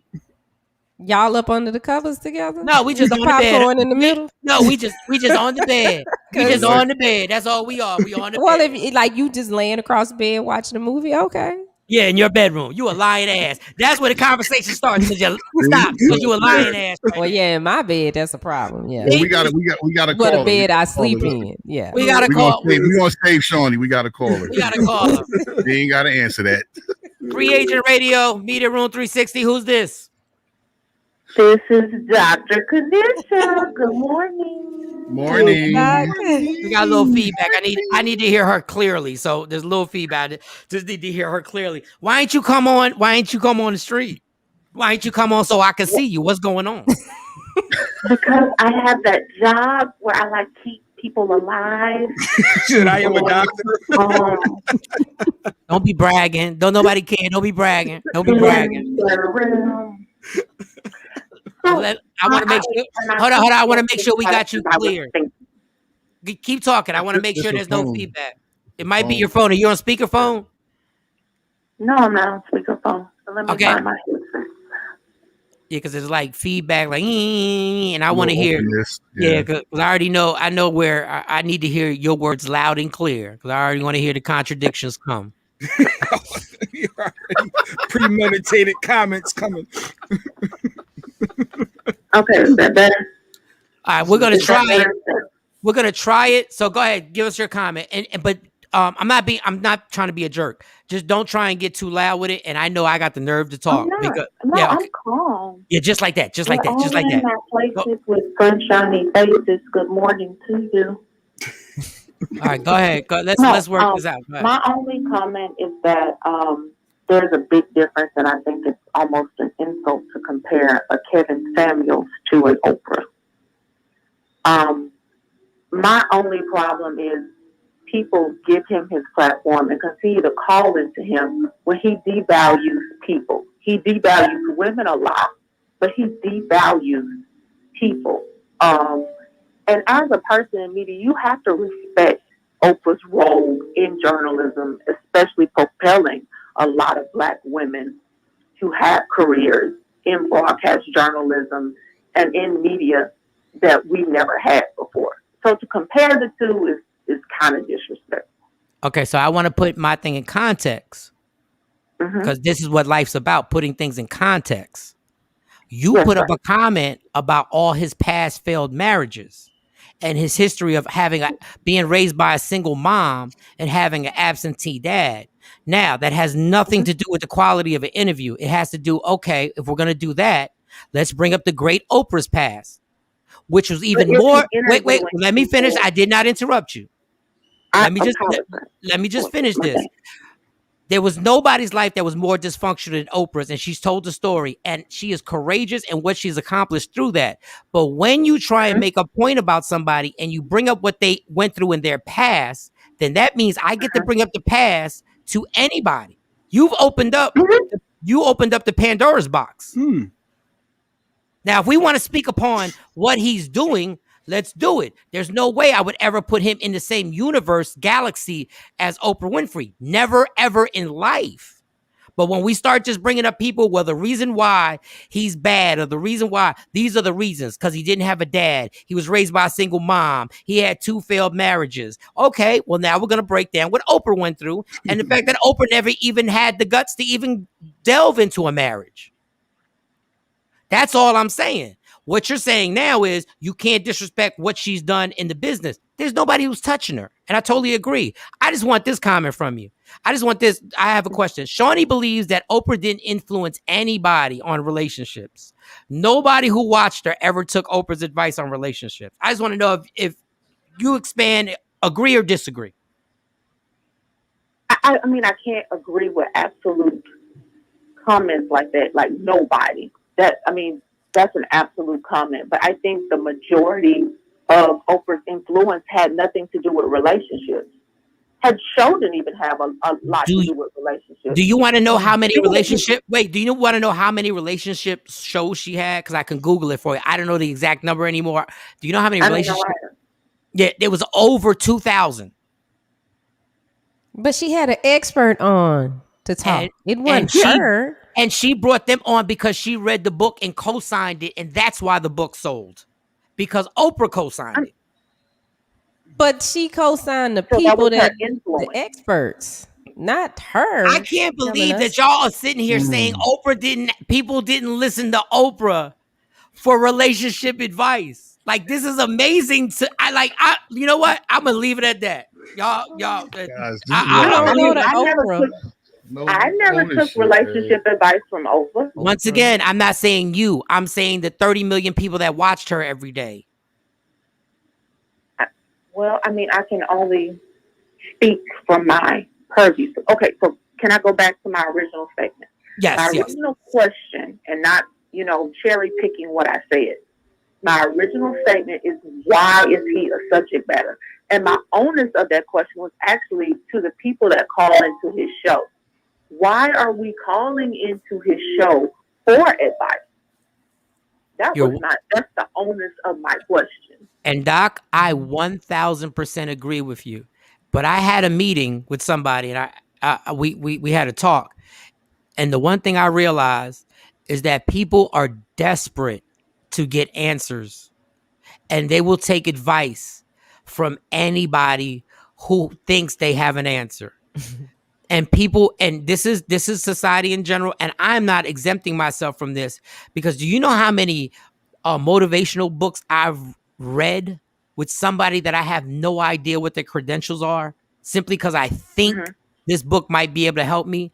Everybody's looking for an answer to something in their life. And I don't like this guy because I feel, let me take that back. It's not that I don't like this guy. I don't know this guy. But I know what his angle is. I know what his angle is. And I know there are frustrated men, millions of frustrated men who feel they're being lumped in with everybody else. And what he does is he ignites and triggers the men to go like, that's what I always wanted to say. That's what I've been wanting to say. I want to say this to their face. I want to say exactly what they say to me. And my whole point is, Shawnee and Cam are the perfect examples. They are two good people. But when you put this situation in motion, they will go at it and generalize each gender in 30 seconds.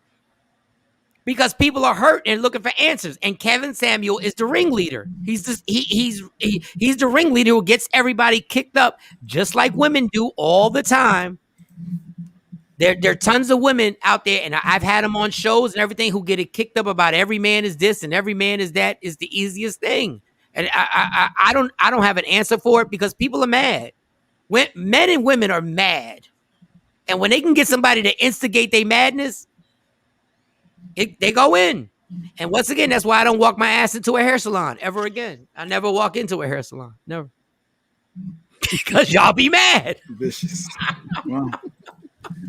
So my only rebuttal to that is, how is fueling the fire allowing any healing to take place? None. I agree with you 100%. All right, so let me go back to my healing business. Y'all have a good morning. Hey, Dak, thank you. Thank you. Dr. Kanish. Yes. Love her. Love her. Well, she ain't agree with you, Shawnee, but Kanish. It don't matter. I still love her.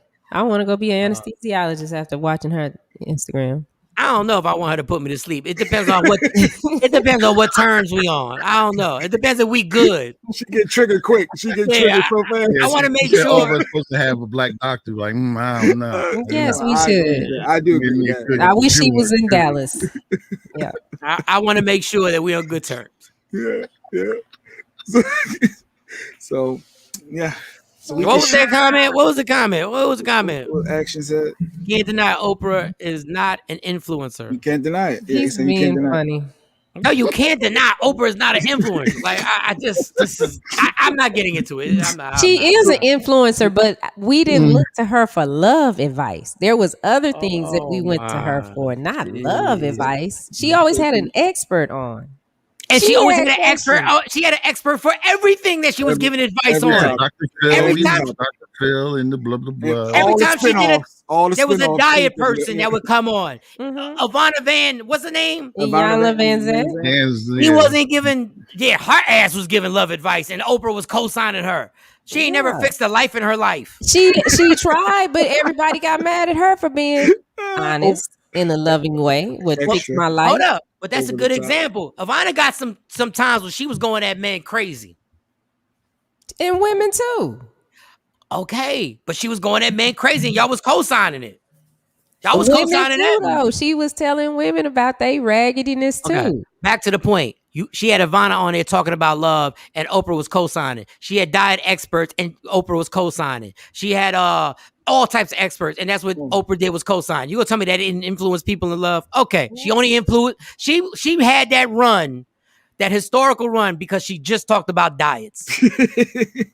No, but she ain't the one you go to for love. Who'd you go to, Shawnee? Who'd you go to? She's in denial. We would go to me coming up. So kind of like Kevin Samuels. I remember Michael Baisden came out with these books. So women were reading those books. I'm just saying. I know bad choice, Cam. Bad choice. Real bad choice. You gonna tell me Michael Baisden influenced more people over love than Oprah? I don't think Oprah's not the go-to for love. That's all I'm saying. She's not the go-to. Okay, women were looking for answers from men, and that's what happens. They go to a man for the answer. Like Steve Harvey did the same thing, but he just didn't degrade women. And you're telling me they influenced more people than Oprah? Okay, I'm gonna leave it. I'm gonna leave it. I think you must have been 13 when you was watching Oprah. I probably was about 10. You was not you was not the Midwest woman, 30 years old, living and dying off of every word Oprah said. No, I was a kid. Wait a second. I feel like now the doc said I feel like Michael Shawn doesn't respect Oprah's pimp hand. I do. That's why I'm saying Oprah influenced every dog. Let me give you an example. Oprah had an expert on, right? Swear on everything.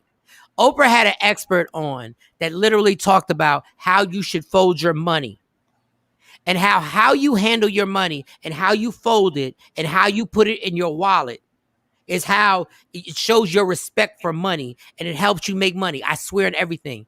To this day, I still fold my dollars like that.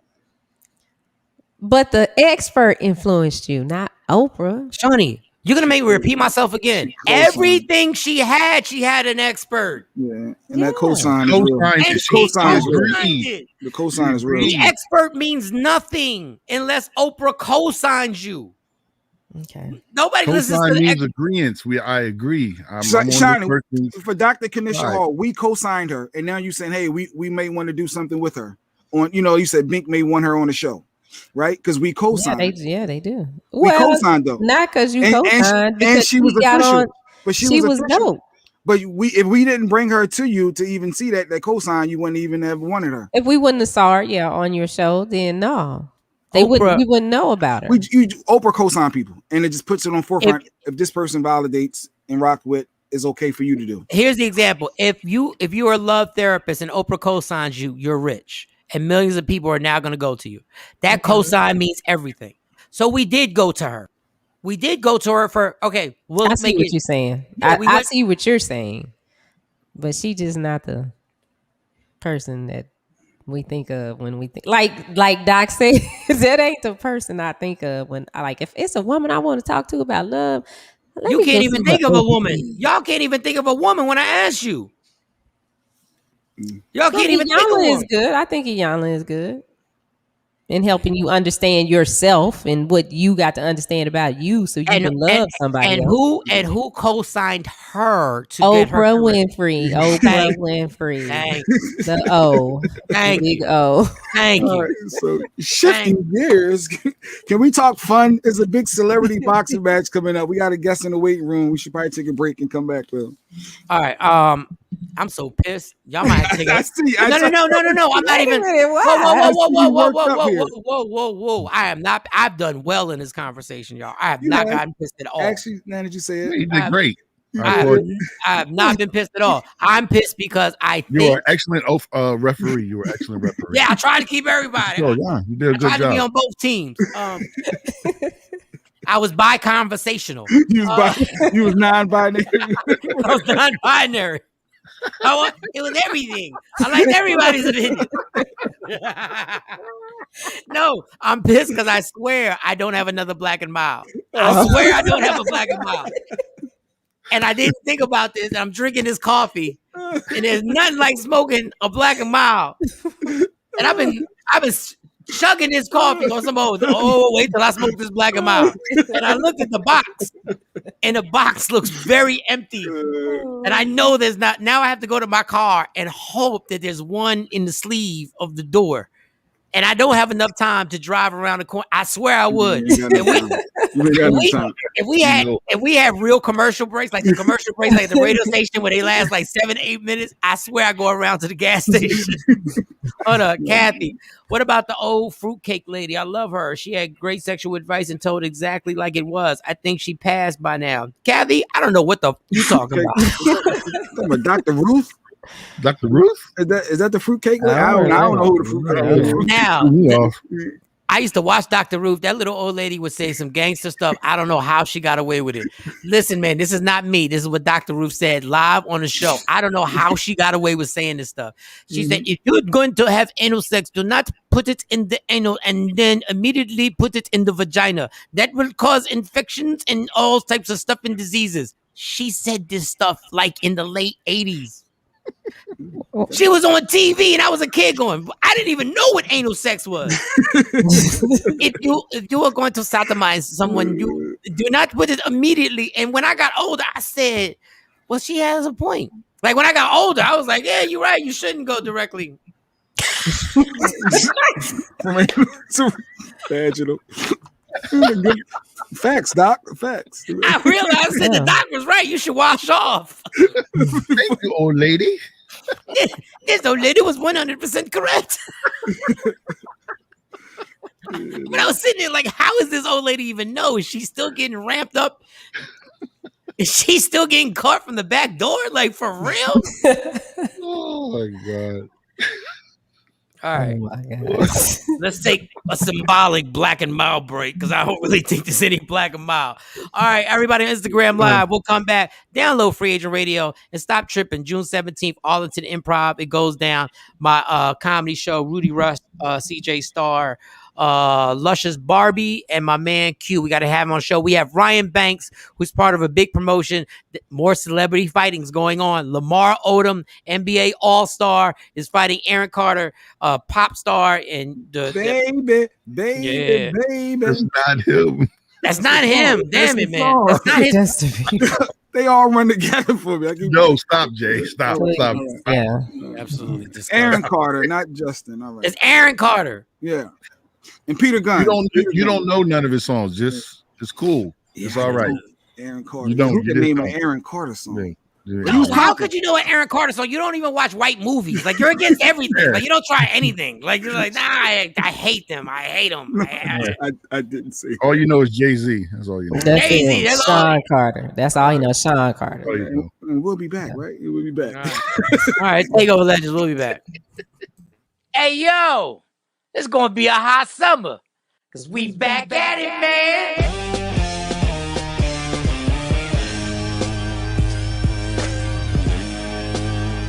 It all goes down June 17th, the Arlington Improv, hosted by me, Michael Shawn. Who the else you thought was gonna host it? It's my show, man, and starring Rudy Rush, CJ Starr, your TikTok celebrity, my girl Luscious Barbie, and the comedian Q, who just got married. Congratulations, homie. Now get your tickets, 817-635-5555, or hit up improvtx.com/ is that a backslash? I think it's a backslash.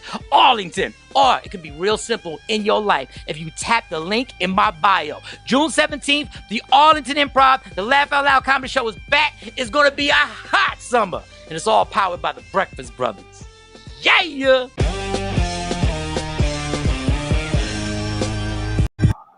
What up, y'all? It's Michael Shawn from Michael Shawn and the TakeOver Legends. And just in case you missed the show, check this out. Let me call. I got to call Coco Brown. Coco, good morning. Is she up? Let me call her. I'll be back. She might be asleep. I'll be back. Hold on. No. Don't go nowhere because I'll call her too. Mike's calling D. Ray Davis live. No, I'm calling Coco. Calling Coco live. Oh, she sent you the voicemail? That was fun. We're about to start terrorizing everybody. It's just calling people in our phones. I like it. Try the Diddy number. Try to call Diddy. I don't have a Diddy number. Why? Right, I'm gonna send it to you. I wanted to come from No, you call it. You call the Diddy number. I'm not gonna do it from my phone. Why I gotta do it from my phone? Shawnee's gotta say call Mike J. Michael Jackson. Ain't nobody got that number. I think you said call Mike Biv. Probably she probably said. Oh, call Mike Biv. Call Mike Biv. I don't know if this is the. All right. Who's this? Michael Bivens, some new edition. He's driving me out of my mind. He's not gonna answer. You're not going. You know you, Jay? Stop. Yeah, let's call Kobe. Hello? Yo, Biv. Yes? Oh, wrong number. No, is that Michael Bivens? I'm afraid so. All right. You know Mike? You know Michael Bivens? Mike Bivens? Yeah. Yes. God, I haven't had a phone call for him in years. I got this number 10 years ago, and it just happened to be Mike's old number, and I get these calls all the time. Yeah. Wow. Oh, we're from a radio station. Can you hear me? We're from a radio station.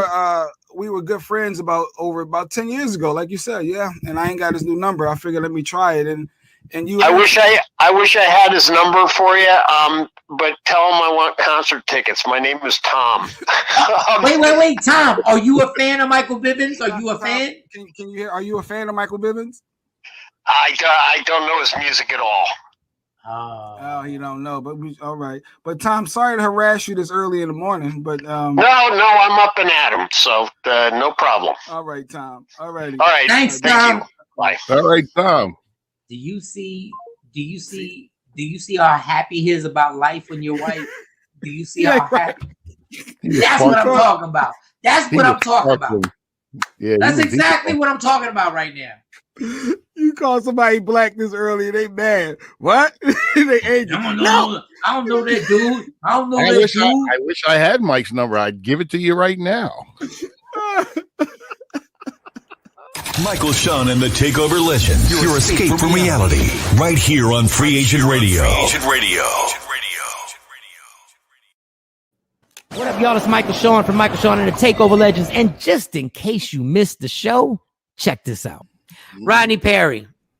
A man cheats on his wife. She cheats back.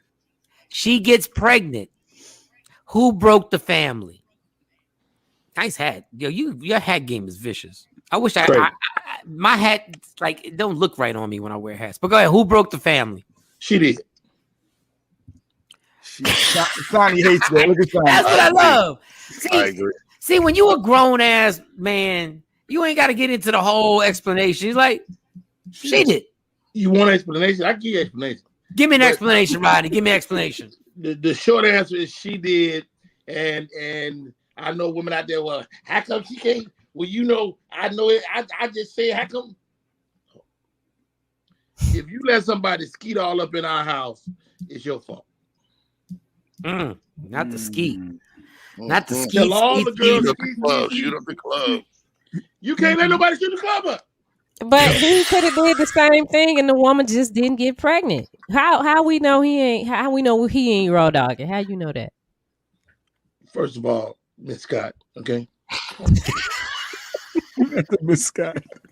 What we're not gonna do is try to make this into something else. Now, is he wrong? Yes, but the family can be put back together as long as it ain't no kids.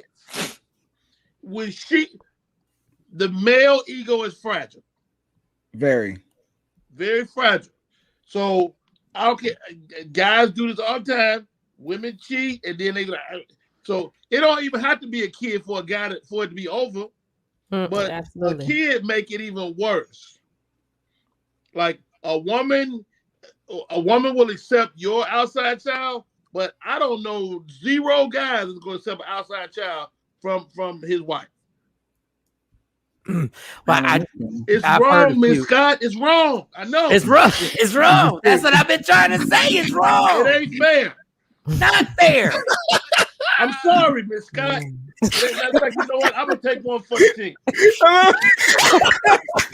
wrong.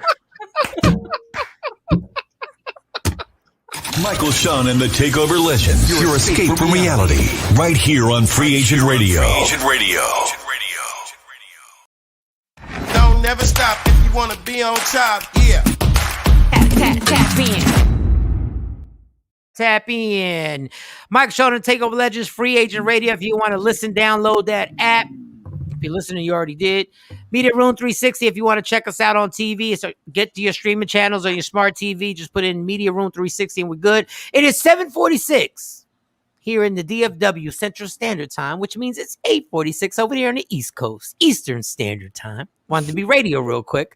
On the West Coast, I don't know what it is over there. I know you 3 or 4 hours difference. I don't know. It's just super early over there. Some of y'all just coming in. I got this thing on Instagram. I'm gonna send it to you. We're gonna do it tomorrow. And I see this trend now on Instagram that if you seriously, male or female, that if you cry about your situation, you will get a lot of views. There's a guy who's crying. He says, "Do you tip delivery drivers? And if so, what percentage?" And it's DoorDash, Uber Eats driver. And he's sharing his pain on, you don't know what it's like. And he starts crying. And I'm going to send it to y'all so we can play it tomorrow. But I see all you got to do is cry now. I'm trying to think, what should I cry about? What should you cry about? You gotta think because honestly, I'm a crier. Like I watch stories on ESPN that will tear me up. Like I will watch them 30 for 30s on ESPN and they will get me. I can get a good tear. I can sob. I'm just trying to think of what would be my angle. We're gonna think about it. We'll think about it. Just wondering. You gotta Kevin Samuels the game, y'all. I'm not mad at him in his land of milk and honey. Yeah, real talk. One thing I'm not mad at Kevin Samuels about is making money and monetizing what he's doing. I am not mad at that. Yeah, you can't be mad at that. I'm gonna make a channel and do that. Similar to these celebrity boxing matches that they're doing now. They're monetizing. They make it happen. Your segues suck, Jay. Anyway. Segues suck. That was such a J Black accident. Oops. Ladies and gentlemen, the man I'm about to bring on here is the epitome of what my friendships are like. And I say this all the time. The reason why me and Jay Black and Cam and Shawnee, I consider you a super friend. I truly do. But just, we've only known each other for like what? A week. Yeah. A week. Real talk. She's so like in tune with us now. But she's so like she used to be on the outside laughing at us. Now she's in the circle in the bubble with us. She's in the mix. Like God, nothing happens by coincidence. But this man is the epitome. The reason why I talk to Jay Black and Cam every day is because we actually we do this every morning. But with my bestest of friends, I don't stay in touch. We don't stay in touch. We don't call each other the way we should on birthdays. we don't send each other Christmas gifts. No. We can go months, sometimes years without talking, and then get on the phone and talk like we just talked like the day before. Yes. This man is the epitome of that. I consider him a great friend. We've been through a lot of good stuff and a lot of bad stuff together. He's a rapper. He's an actor. He's a model. And now he's part of a super podcast called Good Times and also part of Celebrity Boxing where Lamar Odom, NBA All-Star. Like Lamar Odom is literally like probably 3 or 4 levels down from almost, had he kept his mind right, being a Hall of Famer. He could have been. He had the talent to be a Hall of Famer. And now they got him fighting Aaron Carter, a pop star that Jay Black just keeps confusion with Justin Bieber. It's not Justin Bieber. But the dude was major. My friend on here to promote and actually catch up with us, Mr. Ryan Banks is in the building. Shout out to my man, Ryan Banks. Thanks. What's going on at TakeOver Legends in the building? Yes, sir. I'm back. What's up? What's going on, yo? Yo, Ryan Banks is in the building. Ryan Banks, people tell me I look, you don't age. No, Ryan Banks is taking some type of pills because he looks exactly the Benjamin same. Button pill. Yo, nah, y'all look the same too. Jay Black look like he like 25. Yeah. but Jay Black breaking down very But you quickly. need them glasses to see, right? I gotta get me some glasses too, man. My eyesight is going, man. It happens. All right, so Ryan Banks, we talked yesterday on Instagram Live, and we just wanted to catch up a little on live, and then we were supposed to talk for like 20 minutes. It turned into an hour. Let me get the official business out the way. This is a huge pay-per-view celebrity boxing event that is going on in Atlantic City at the Showboat Casino. This is huge. Like the stars they got, even just the fights. Beside the fights, they got stars that are in the building from Ice-T and Coco to Chuck Liddell, MMA Hall of Fame, super famous. Chuck Liddell's had documentaries with him and Tito Rodriguez on 30 for 30s that have been amazing. How did you get involved in this? And it's hosted by and how did you get involved? And let them know what you've done for each fighter that you let me know last night. Right. So the creator of celebrity boxing is a guy named Damon Feldman. He's been doing it for like 20 years. I mean, he's had Coolio fight for him, Rodney King fight for him. I mean, anybody you can name, like those like Tanya Harding and Jose Canseco. So he had Screech. He had Screech from Saved by the Bell. Yeah, I mean, he's had. I mean, you know what I mean? Like, so now celebrity boxing is like a mainstream thing. You know what I mean? Once the Jake Paul and Nate Robinson thing happened, and now you know what Floyd's doing and all that. But like, he's been doing this for years. When it kind of was like an underground thing, it was almost like somewhere where like people who were already somebody and kind of, you know what I mean? Like, it was almost like being on a reality show, and you used to be super popping, and then now you're doing the celebrity. It's like boxing Dancing with the Stars. Like get people who used to be A-listers. And then, exactly. So it was like that at first, and then I mean, even though Lamar's still not who he used to be, and Aaron Carter's not. These are the biggest names I feel like to date that he's had, and so he's a friend of mine, and I had always been helping him out. I remember when Soulja Boy and Gilly were gonna fight each other. You know, Gilly is my cousin, so he came to me like, "Yo, you think you can help me sign Gilly up?" and whatever. So we went. Gilly signed the paperwork. You know, we filmed it and everything, and you know, we put it out there for Soulja Boy. Like, he challenged him, like, "Yo, I signed the paperwork. Soulja Boy, what's up?" And Soulja Boy ain't want no smoke with Gilly, man. Like, you know. Gilly, you see him, he be really in it. He be really boxing. He be trying to hit the pad. So Soulja Boy and his people was like, we don't want no parts of that at all. So so that was then, and then this fight, you know, Damon signed up Aaron Carter because he's just like such a controversial, polarizing, you know, type of figure. He just signed him up just because he knew, like, you know, once something good came along that he could pair him up with, he would really add to it. And then over the pandemic, he just DM'd Lamar Odom like, "Yo, what would you think about, you know, doing the celebrity boxing?" And they agreed. And then he put him together with Aaron Carter. I mean, Aaron Carter is like the wild card guy. He's gonna talk a lot. You can't curse on here, right? No, we try not to. Listen, I don't have no problem with that. I've been on the radio a couple times. So Aaron Carter is the guy that's gonna talk all the crazy ish. You know what I'm saying? And Lamar Odom's like a real reserved, kind of chill guy. So it's like he got the bigger name, but this guy's gonna hype it up, like Floyd and Conor McGregor. You know what I mean? Like Floyd used to be the salesman, the hype guy, but I guess he was like, man, let me let somebody else do all this work or whatever. So Conor McGregor was the one running around talking all crazy. So so Damon came to me, and I just really helped him put it together. We did the first press conference. My man Yaron, he owns Golden Nugget Jewelers, which is on 8th and Chestnut. We grew up together, so you know, I got the first press conference done there. I became partners with him. I brought a couple other partners on that, guys that I grew up with in Voorhees, and now we're doing it. You know what I'm saying? Since then, so it was just Aaron and Lamar and Peter Guns and Cisco Rosado from Love and Hip Hop. They're on the undercard, right under Lamar. Actually, and Aaron. I actually want to see their fight.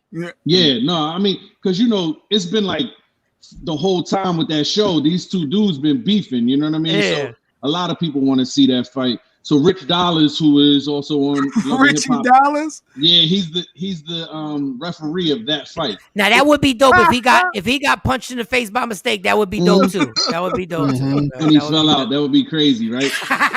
So I mean, but that's what me and you were talking about last night about the Floyd fight. It's like you just don't want to miss this stuff because you don't want to be the next day like, oh man, you missed it when da da da. So,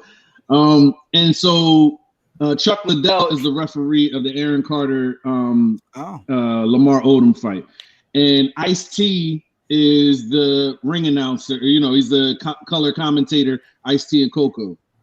And the funny part, the referee Chuck Liddell is the one person that nobody in the whole arena wants to fight in real life. No, nobody wants. Like he's the one person that nobody like. He's gonna be real calm. He looks a little chubby too. Nobody wants any type of forget smoke. Nobody wants to even smell a fragrance. Nobody wants to know nothing. No, Chuck Liddell, he's serious. He was like the real first Conor McGregor. Like he was the face of UFC at first. He was. Like that's how I found out about it. Like he was the guy. You know what I mean? He truly was. I'm worried because I don't know why I feel like. First of all, I just feel like Aaron Carter is going to beat Lamar up. Right? and it's just because I truly feel like Lamar's been through too much to get focused to train, and it's 3 rounds. And people look at 3 rounds. If you ever done anything in the ring for 3 rounds, like I've trained a little bit for 3 rounds and nobody was even hitting me.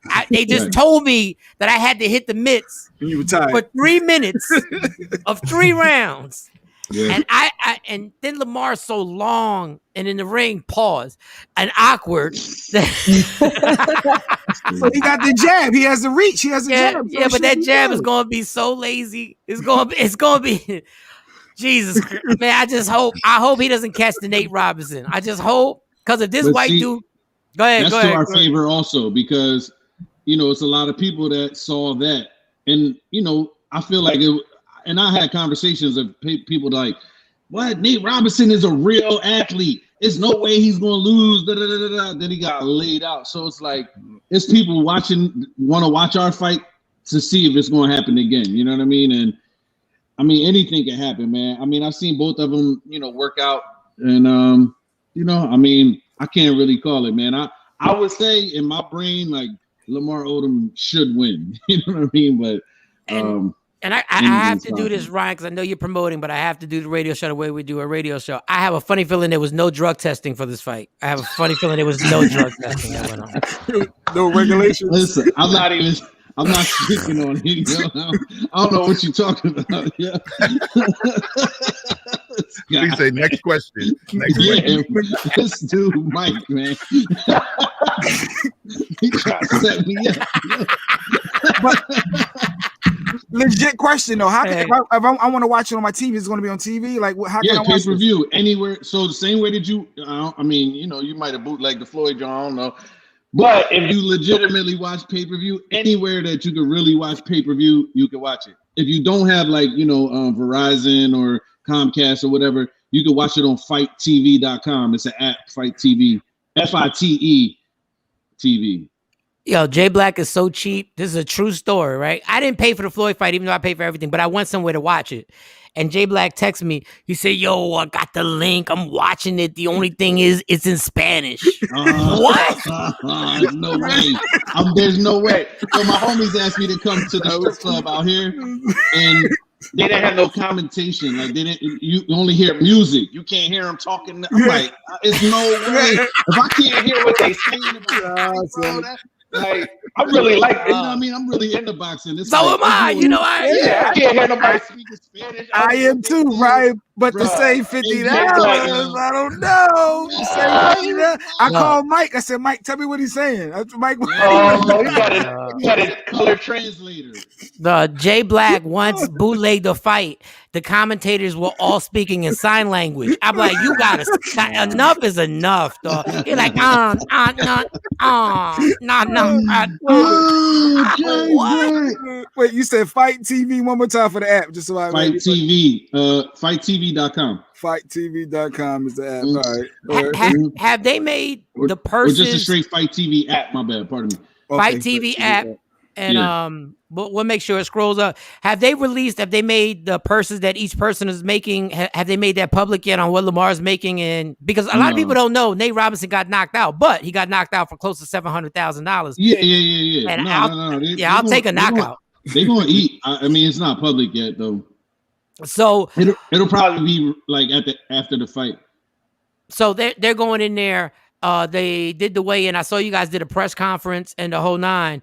And you actually, and Ryan did this for our night show. Ryan used to do, for those who don't know, he's an artist first. That's how I met Ryan, as a music artist, and he's dope. Gold and platinum plaques. Yeah. Platinum plaques in the back. And Ryan used to do our intro for the night show. And the genius about it, he did an intro. It was dope. And then he customized Monday through Friday. So I had an intro Monday, Tuesday, Wednesday. So he customized it. So he took that same book. I'm like, y'all not leaving me off this, y'all. Please, you gonna hear me tonight. I don't care what's going on, yo. I'm gonna win somehow, bro. So he took the same philosophy, and he made an intro for every fighter that's coming into the ring. Wow, smart. And he will publishing, you know what I'm saying? Like, yeah. And he's gonna lead Lamar Odom into the ring. He's gonna actually perform and do the whole joint into the Migos. You like Floyd with the Migos? Yeah, money back. Oh, okay, coming through. Dope. Hey, yo, Ryan, just do me a favor, because what was it? What was it? Moneybag Yo or what? Like let's do this. Like I don't know if there was technical problems, and I know when you're in an arena and you got to lip sync, it's tough if you don't have an earpiece in. Right. But damn it, just mumble. Like, he just mumble. Like, he just stopped. I'm like, man, I'm sure he got paid. I mean, my goodness, man, that's a bad look right there. I saw it, I was like, man, this guy's super unprofessional. And I might be nitpicking. I might, but I'm just like, no, just mumble. Just keep the mic in front of your mouth and just like he put it to the side like he got tired and he tapped out. Like he was like, he tapped out. Yeah, all right, Floyd. It's almost like he was gonna get the mic. It's like he was gonna get the mic to Floyd. Yo, finish that up for me, homie. I mean, I know you about to get into the ring, but just finish. So please, I know you know better, and I know you're gonna steal the shine. And I'm from a different time, man.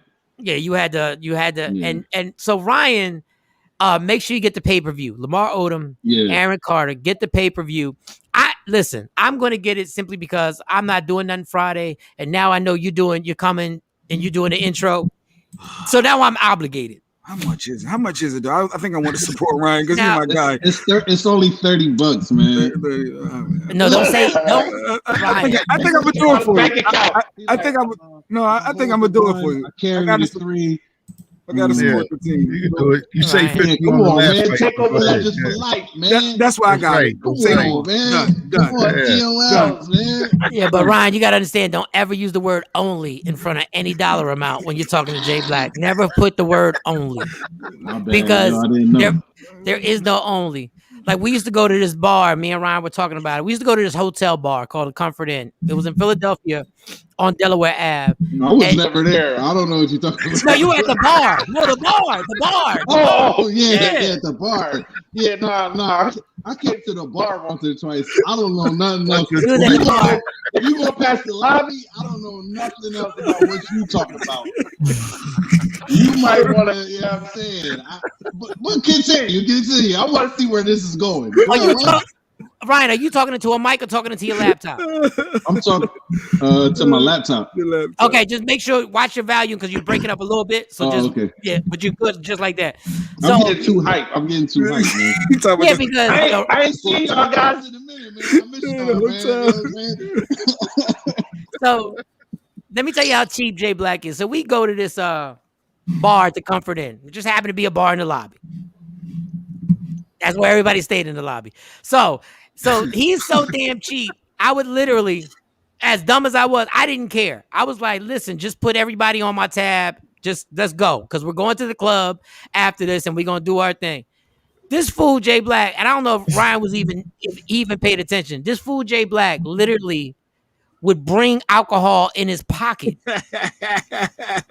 and he would take one shot, right? And he would keep the shot glass. The bartender would gather up the shot glasses, because that's what bartenders do, because we're gonna get a new shot glass. Well, he would take his, and then I would see him on the side pouring something into the shot glass. Now, mind you, this mother ain't even paying.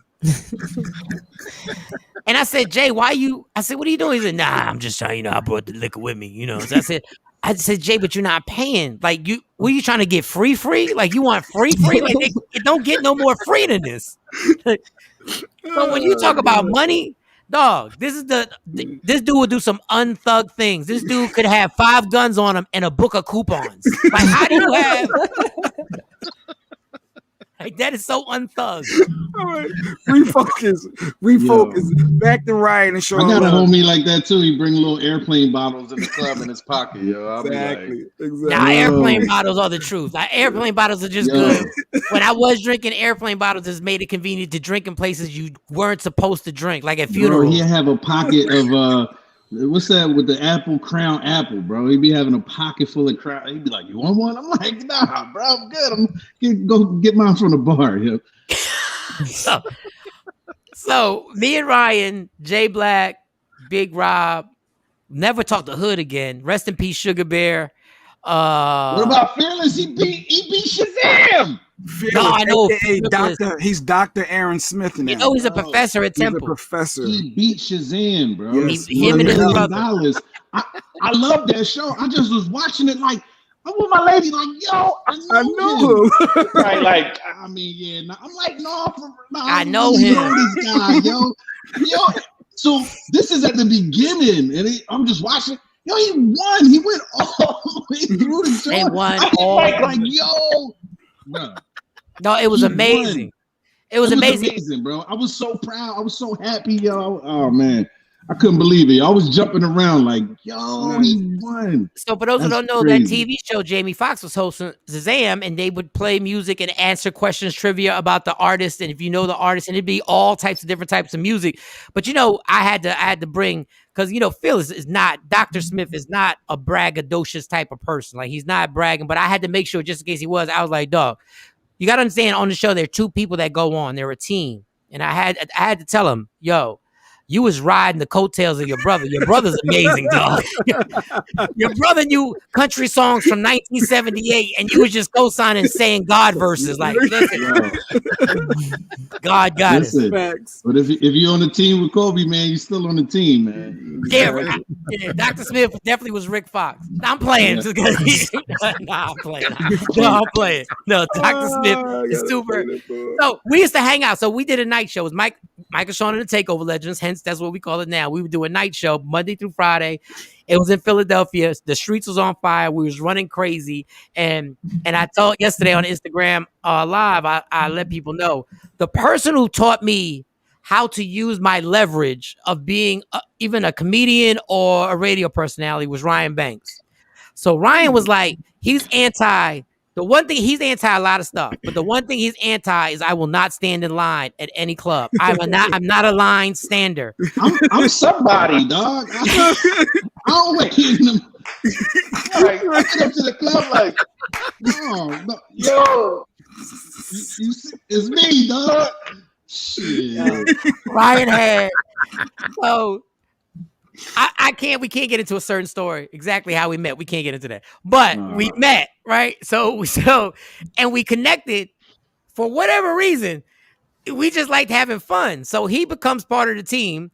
There's a female rapper named Miss Jersey. Shout out to Miss Jersey. We got, and I obviously sexy mode. So we're running the streets, and Ryan's not standing in line. Right, Ryan's to the point where literally the only time this dude ever got irritated with me in life was the fact that I stood in a line for more than 3 minutes. He's like, dog, what are you doing? Like, what are we doing right now? What are we doing? You don't know who you are? Like, So he would drag me to the front, like, no, Michael Shawn. Like it got to the point where he should have just said, "We are Michael Shawn." We are.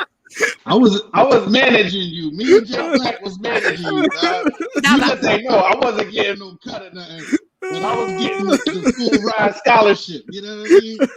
No. So the funny thing is that Ryan could have got in the club without me, but he was so irritated that why are you in line? I'm like, wait, me and you? This is crazy. Yeah, this is crazy. I'm like, Mike, yo, you drawing, bro. You're not doing this right, yo.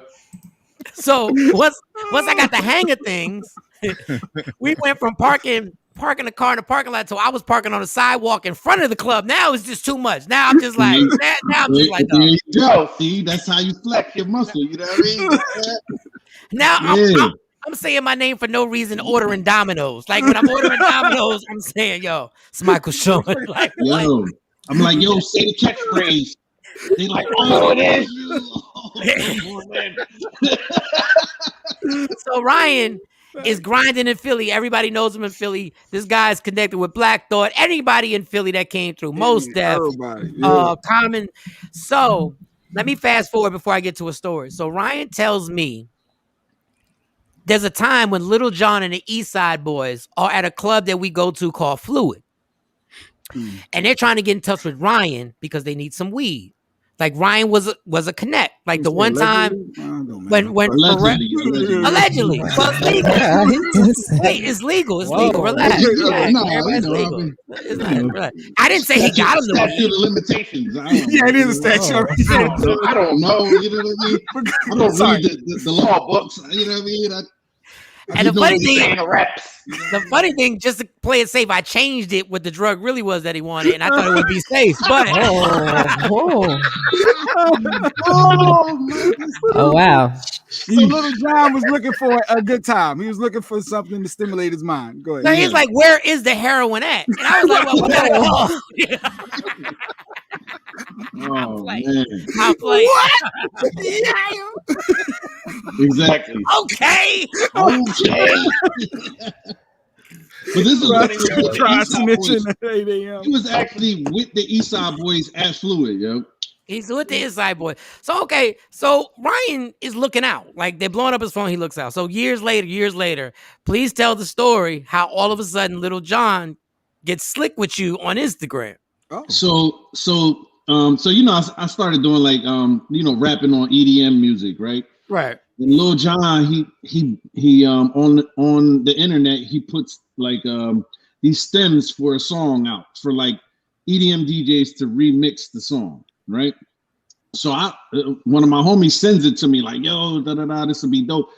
So I remixed the song and I'm rapping on it. It's like, it's like an EDM record, but it got Lil Jon's voice on it. You know what I mean? I produced the beat with one of my friends. And so I put the record out. And, it was getting a lot of attention or whatever. And when I was posting it on Instagram, I was atting Lil Jon on it. So my homie, he hits me, and I hadn't seen that Lil Jon commented on one of my posts, like talking a little reckless or whatever. Like he was like mad that I was like atting him on the joint or whatever. And how did you know it was angry? Because you told me, how did you know? Because what would... It was all capital letters. Oh, he was like screaming at me. So I'm reading it. My man, he's a DJ here in the city. He's on Q102 right now. He was on 96.5 at the time. He like, yo, bro, this is a bad look or whatever. So I erased the shit. So I go in the DM and I DM Lil Jon, like, yo, you know what I'm saying? We met before, Philly. I got you the heroin. Yeah, like, you know what I'm saying? You're Ron, dog. I'm playing. Need to know heroin. I'm playing. So I'm like, yo, and I'm still trying to be cool with him, even though he's basing on me, right? So I'm like, bro. So now he keeps on typing. He keeps screaming at me in the DM, right? And everything I'm saying, I'm just trying to disarm him. Like, yo, bro, nah, you know what I mean? Ain't like that. Yeah, it ain't like that. You know what I mean? Because I'm not trying to take it there. And he's about to come to Philly in like 2 weeks and shit. Okay. So 96.5 that my homie is the DJ on, they're throwing a show at the Electric Factory with Steve Aoki and Lil Jon. So I tell him, I say, bro, and you about to come to my city, you know what I'm saying, in 2 weeks. and I'm like somebody in my city. I'm trying to tell him, like, you know what I'm saying? Like, bro, you don't really want to keep going like this. I'm trying to be cool with you. I'm like, yo, so like, why don't you just co-sign the record and we could just be cool and everything will be cool? Nah, but you da, da, da. So I'm like, all right, that's cool then. 2 weeks go by, you know what I'm saying? I get maybe like 4 or 5 guys. We pull up to Electric Factory. We pull up to the back. The security like, Banks, what's up? Oh, come on. We got all black on. We walk in the back. Lil Johnson, he's like, holy shit. I'm like, what's up, dog? He's like, oh, no, man, no, copper, please. You know, man, I just was saying that, da, da, da. It ain't like that. It ain't like that now. It's not like that. I said, bro, I told you that I'm somebody in my city. Like, I don't claim to be no gangster or nothing like that. Don't get it twisted. Y'all know me like that. I don't move like you know, a violent dude. But, like, I got access to anything if I really had to have it. You know what I'm saying? And he was now a super piece. He had a security dude with him. I had Big Champ. I don't know if y'all remember Big Champ. He was with me. Big Champ, they used to always be with Rampage. Yeah. I had Champ with me. He had his security posted up against the wall, not letting him move. And he just was stuck. And the whole 96.5 staff was there watching it like, yo, this is crazy. And for like a split second, I was like, man, you know, maybe I should, you know, I should cause like a scene. I was maybe gonna slap Lil Jon. But he was so cop and please, bro, that it was crazy. And then, you know, we took a picture and we pieced it up and everything. But it just was crazy how it went from Mike introduced me to him and they calling my phone all night. I mean, they wouldn't leave me alone. To now he talking crazy to me and I had to like kind of bring it full circle and let him know, like, bro, I was the blood. You was hitting me up in this city. Now, you know what I mean? You kind of forgot. I tried to tell you, like, so, yo. That is hilarious. Shout out to Lil Jon. It's okay. Yeah. It's okay. Allegedly, when Lil Jon saw them walk in, he was like, it's not okay. No, you should have seen the look on his face, man. It was priceless, man. I wish that somebody would have filmed that shit. They would have filmed that thing.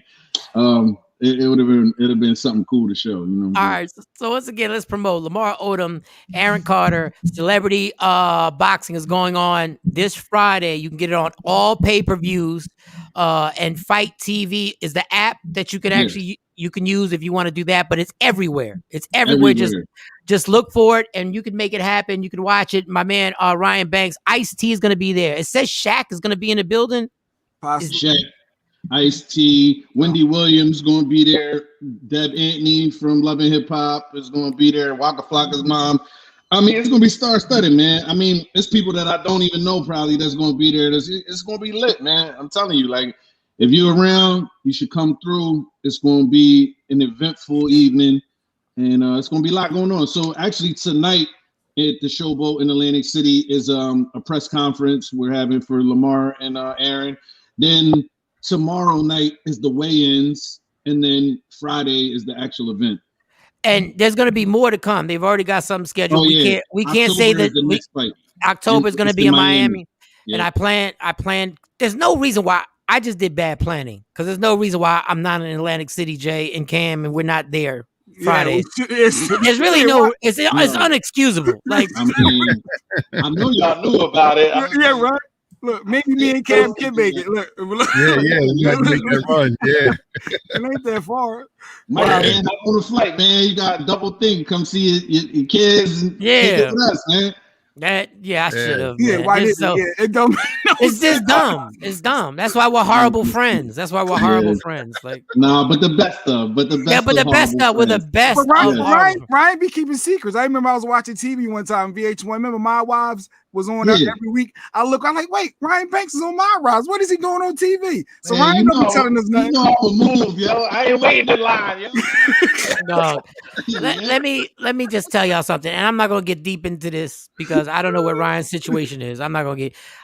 I would be around Ryan, and years later, I'd realize that the person that was next to me is now famous, and I'd be like, "What the? That's the person that was with us," and everybody would be telling like I felt like such an idiot because I'd be like, we do an entertainment story about the person, right?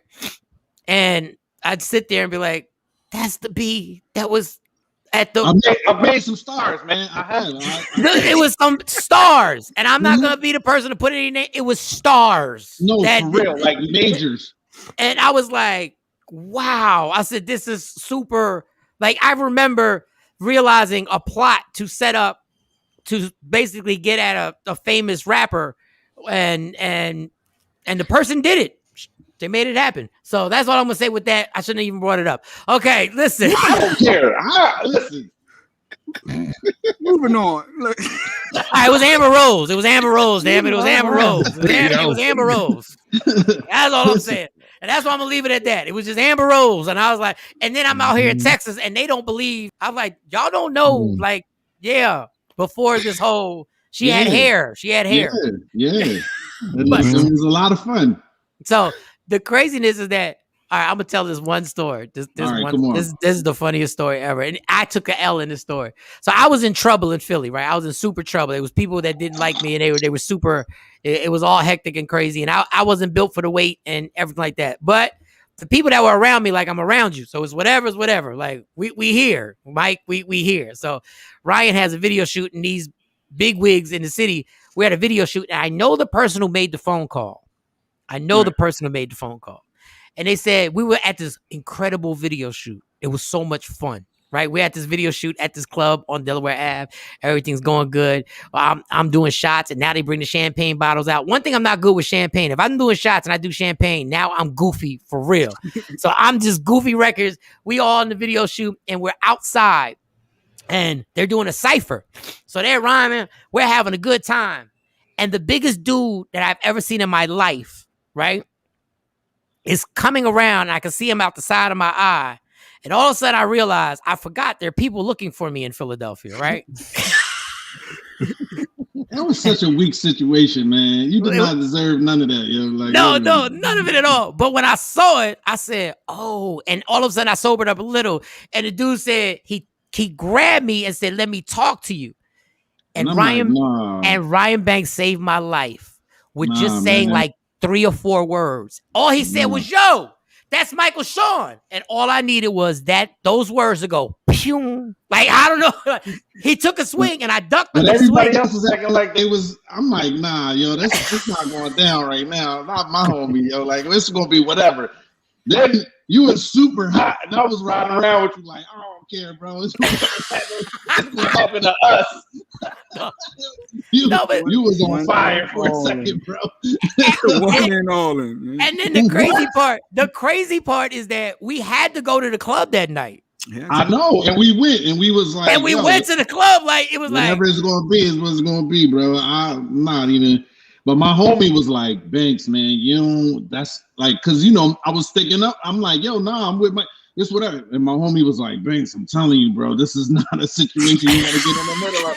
And I'm just like, yo, listen, them dudes is off the mat at this point. They don't even exist. So yeah, which is, but that was us running around, and oh my God, just being oblivious, man, just having fun. We wasn't even trying to make no problems with nothing. You know what I'm saying? Just like we just going so fast and drinking and whatever, and it just was like that situation. I was standing right next to you on the stage when you created the situation. Yes, at the Lead Chorus Center. 50 Cent was performing. He wouldn't come on stage. Yeah. 50 wouldn't come on stage. These cats is now, we had him rocking for a minute. 15,000 people are rocking. Now it's like 35 minutes, 40 minutes into this. He won't come on stage. To this day, I don't know. And I actually told 50 Cent this story. 50 Cent don't even know why he didn't come on stage. Like, he just didn't feel like coming on stage. So somebody whispered in my ear, yo, tell him all the clubs, all the after parties are shut down except this one. I'm like, all right, well, if you're going to slide me some money, well, all right. It is what it is. So I get on there, I say it, I get off stage. I don't know that there's an after party that's being thrown by an official problem person in Philly. Not even going to say name. The person is whatever. I didn't know. I didn't even know that party was being promoted by the radio station I was working for. I know. I had no clue. From that minute on, From Let's get it on. Life changed forever. Well, for like a 6 month period. No, probably like a 4 month period. Yeah, it was wild. And then I remember being with Big Rob at a bar, and Bentleys weren't fashion. Everybody didn't have a Bentley back in Philly. Now I don't know how everybody's nobody. getting nobody. Not really anybody. It was like AI. Yeah, and Bernard Hopkins. It was the only two. Yeah. And we're sitting at our spot at the Comfort Inn.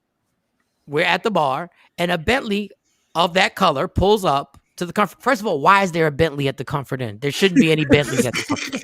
No, it shouldn't. Truth be told, it was so low. It was so low.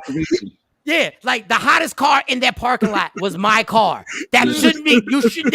If my car is the hottest car, guess what? This is like $5 beers, $10 shots. No baller should be up in this joint. When a car pulls up, and Rob thinks I'm overreacting, and I'm like, Rob, I think yeah. And Rob looks, and Rob goes, "Oh, it is them, right?" So I'm like, "What are we gonna do?" And Rob looks at me and says, "We ain't gonna run." And I said, "Damn it." That was the wrong answer, bro. And Rob looked at me and said, "Nah." And I said, "Well, let me take this last shot that I'm ever going to." Might be it. Turns out it wasn't them. But if you hit, Rob will tell you exactly that story. I was like, wow, all this, and I ain't do nothing. But I think this is paybacks for all the times I did do something. Maybe it was God being like, this is for all the times but you still did do. Bro. Yeah, we still here. We still here. And, you know what I'm saying? And everybody, when we were in Philly, for those who don't know, at that time in Philly, there was Jill Scott, Music Soul Child, Bilal, Jaguar Wright. Ryan knew all these cats, and we'd go to the 5 spot, the Black Lily. I only went to the Black Lily like twice, technically. Like I know y'all was there. What day of the week was it? It was a weekday. It was Sundays or Tuesdays? It was Tuesdays. It was like an off day. No, it was Tuesdays. It was Tuesdays because we used to have the Street Wars battles on Sunday. It was Street Wars Sundays at the 5 spot. So mind you, we're watching one band. Was it the Roots that were the band? Yeah, the Roots were the band. So the Roots are the band, and we're in this club where we're watching. Was it like $5? Well, Ryan didn't pay, but it was like $5 to get in there or something. Like Ryan don't know. I mean, it's not happening, bro. Like, it's not happening. If I go to another city, like, bro, no, like. Check my IG. Check my IG. See what I'm doing. I don't do none of this. So we watch these people perform. No. You got to understand. When I met Ryan, so we watched Jill Scott and all these people perform. And Jaguar Wright, I told you, lives out here. And we both agreed last night when we were on the IG Live that I know Jaguar Wright has her way of doing things. And I know she's been, blackballed. But when it comes to vocals, Jaguar Wright was the boss of that night. Like she was the dopest one, and Jill Scott is amazing. Yeah. But she's vicious, man. I mean, Jaguar is really on another level vocally, man, and she got this presence that she just used to command the room. Like it just was different, man. You know what I mean? Like I've known Jill since the first Black Lily in New York at the Wetlands, and that's my homie too. But she's like she's more wholesome and cool and. Like Jag got that edge. She had that hood. She was bringing a different type of vibe to the Black Lily, man. It was, that's the homie too. She's I've been seeing some stuff on YouTube, man, and man, she's airing people out right now, yo. Mm-hmm. Yeah, me and Ron said we both week left. Yeah, I've seen. I'm friends with her, yo. Like, I'm friends with her too.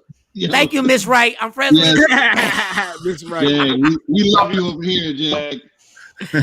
So once again, Lamar Odom, Aaron Carter. It goes down this Friday, Celebrity Boxing at the Showboat Casino in Atlantic City. You can still get your tickets. It's on all pay-per-views. You can also get it on Fight TV, the app.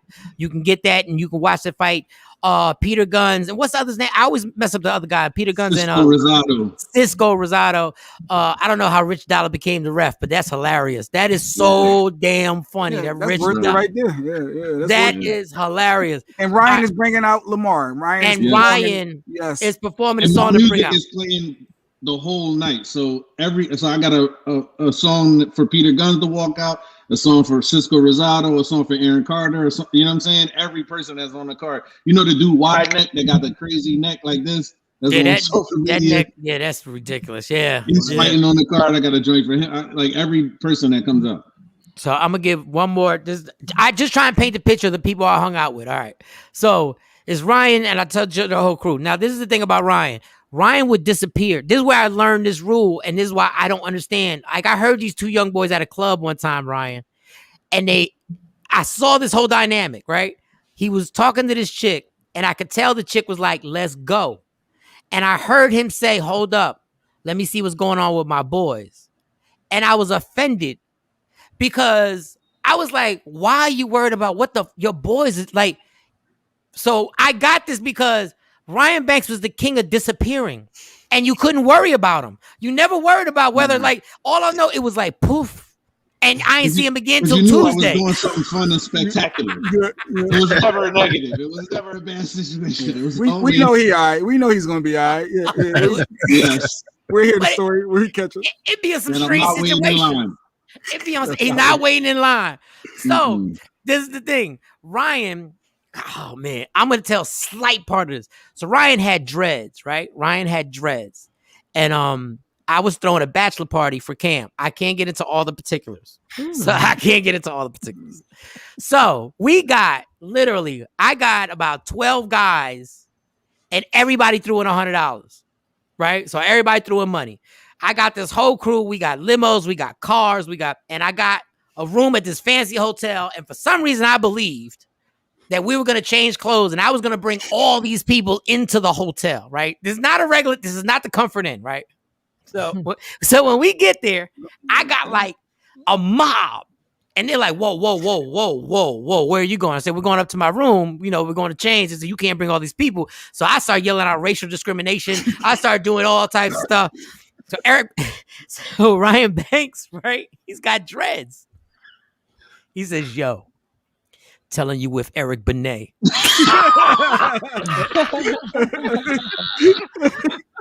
it work? I can see it. What, you pulled the dreads over your face a little? Johnny, that's what he did. Yeah, okay, I can see that. Put the dreads over his head. So now, and hold up, my drunk ass, I'm like, you're a genius. I go like, hey.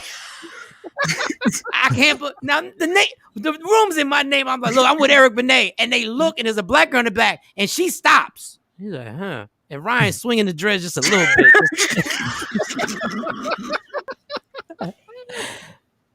Did it work? No, because the guy was like, Eric. The guy wasn't familiar, and the girl was like, wow, that could be Eric Benet. And then he started grilling me on, so the name on the thing is so. And then now I'm trying to lie like I'm his like personal assistant or something like that. And they're going back and forth. So they're like, no. I said, well, then give us our money back. They said, cool. No problem. I don't remember. I used to be so drunk, man. I have no idea. We had about 75, 80 people that was following us from the club. It was ridiculous. It was too many people with us. That wouldn't have happened at the Comfort Inn, though. It wouldn't have happened at the Comfort. We'd have taken over the whole floor. With that whole floor. We would have had rooms strictly for dressing. We'd have had dressing rooms. There would have been rooms. Yeah. The doubles would have been just as the dressing rooms. All right. You're supposed to stay with Old Faithful, man. Oh, we should have. We tried to get fancy on it. We tried to get fancy, bro. Tried to go to Center City and be all in the mix, and we got turned away. We was on the outskirts, bro. We was the outskirts guys out on Delaware Ave. Damn it, man. Eric Benet couldn't even get us in that damn room. It was ridiculous. Man. And he was with Halle Berry, bro. He was with Halle Berry. There's another quick story. So Ryan used to always wear, we got to call it a tank top. Back in the day, we called it a white beater, right? Mm-hmm. All right. So that he wore one. I don't know how many he had, but they were always the crispiest, almost he just got it out the dry cleaners. No, definitely. So dry cleaner. Like he just dry cleaned it and it just came out. Like, no, I'm talking for real, right? I was used to it. I knew Ryan's attitude. I knew haters' attitudes, and I knew the hate that he would catch for having dreads and being, he was an artist. So they were cats, but they never said nothing. Like cats really wouldn't say nothing. I wasn't there for this particular event. I got a phone call about it. And I forget what club it was. And I guess somebody decided that they were going to actually approach him with the hate in the middle of the dance floor. I don't know if you remember this, Ryan Banks. I don't. No, go ahead. So somebody tried to say something about your dreads. I got the phone call that you happened to knock him out on the dance floor. And you don't remember that story? Oh, all right. Was I with Rob? Oh, no, that's another story. When you were so many wow. I'll be chilling, man. There's so many. Eric Benet knocking people out. Yeah. Listen, but I'm not club. really him. I'm really different. You know what I'm saying? Ryan, I have look like this. I'll be chilling though. I don't want no problems. But if it goes there, it's going. Yeah. No, though, it's the story with you and Rob is you were outside the club, and I'm gonna let you take it from there. And you were standing next to a female. Is that the one? Yeah. Do you want to tell? Is that story allowed? Yeah. I mean, I don't even really remember what happened. I just know I was with Rob. We was outside the 5 spot. We was walking down Bank Street towards Market Street, and some dudes approached on whatever level it was, and I knocked the dude out against the window and passed out. Rob like, yo, Banks got, because Rob is in the boxing and shit. Yeah. He like, yo, Banks got a one-hitter quitter, yo.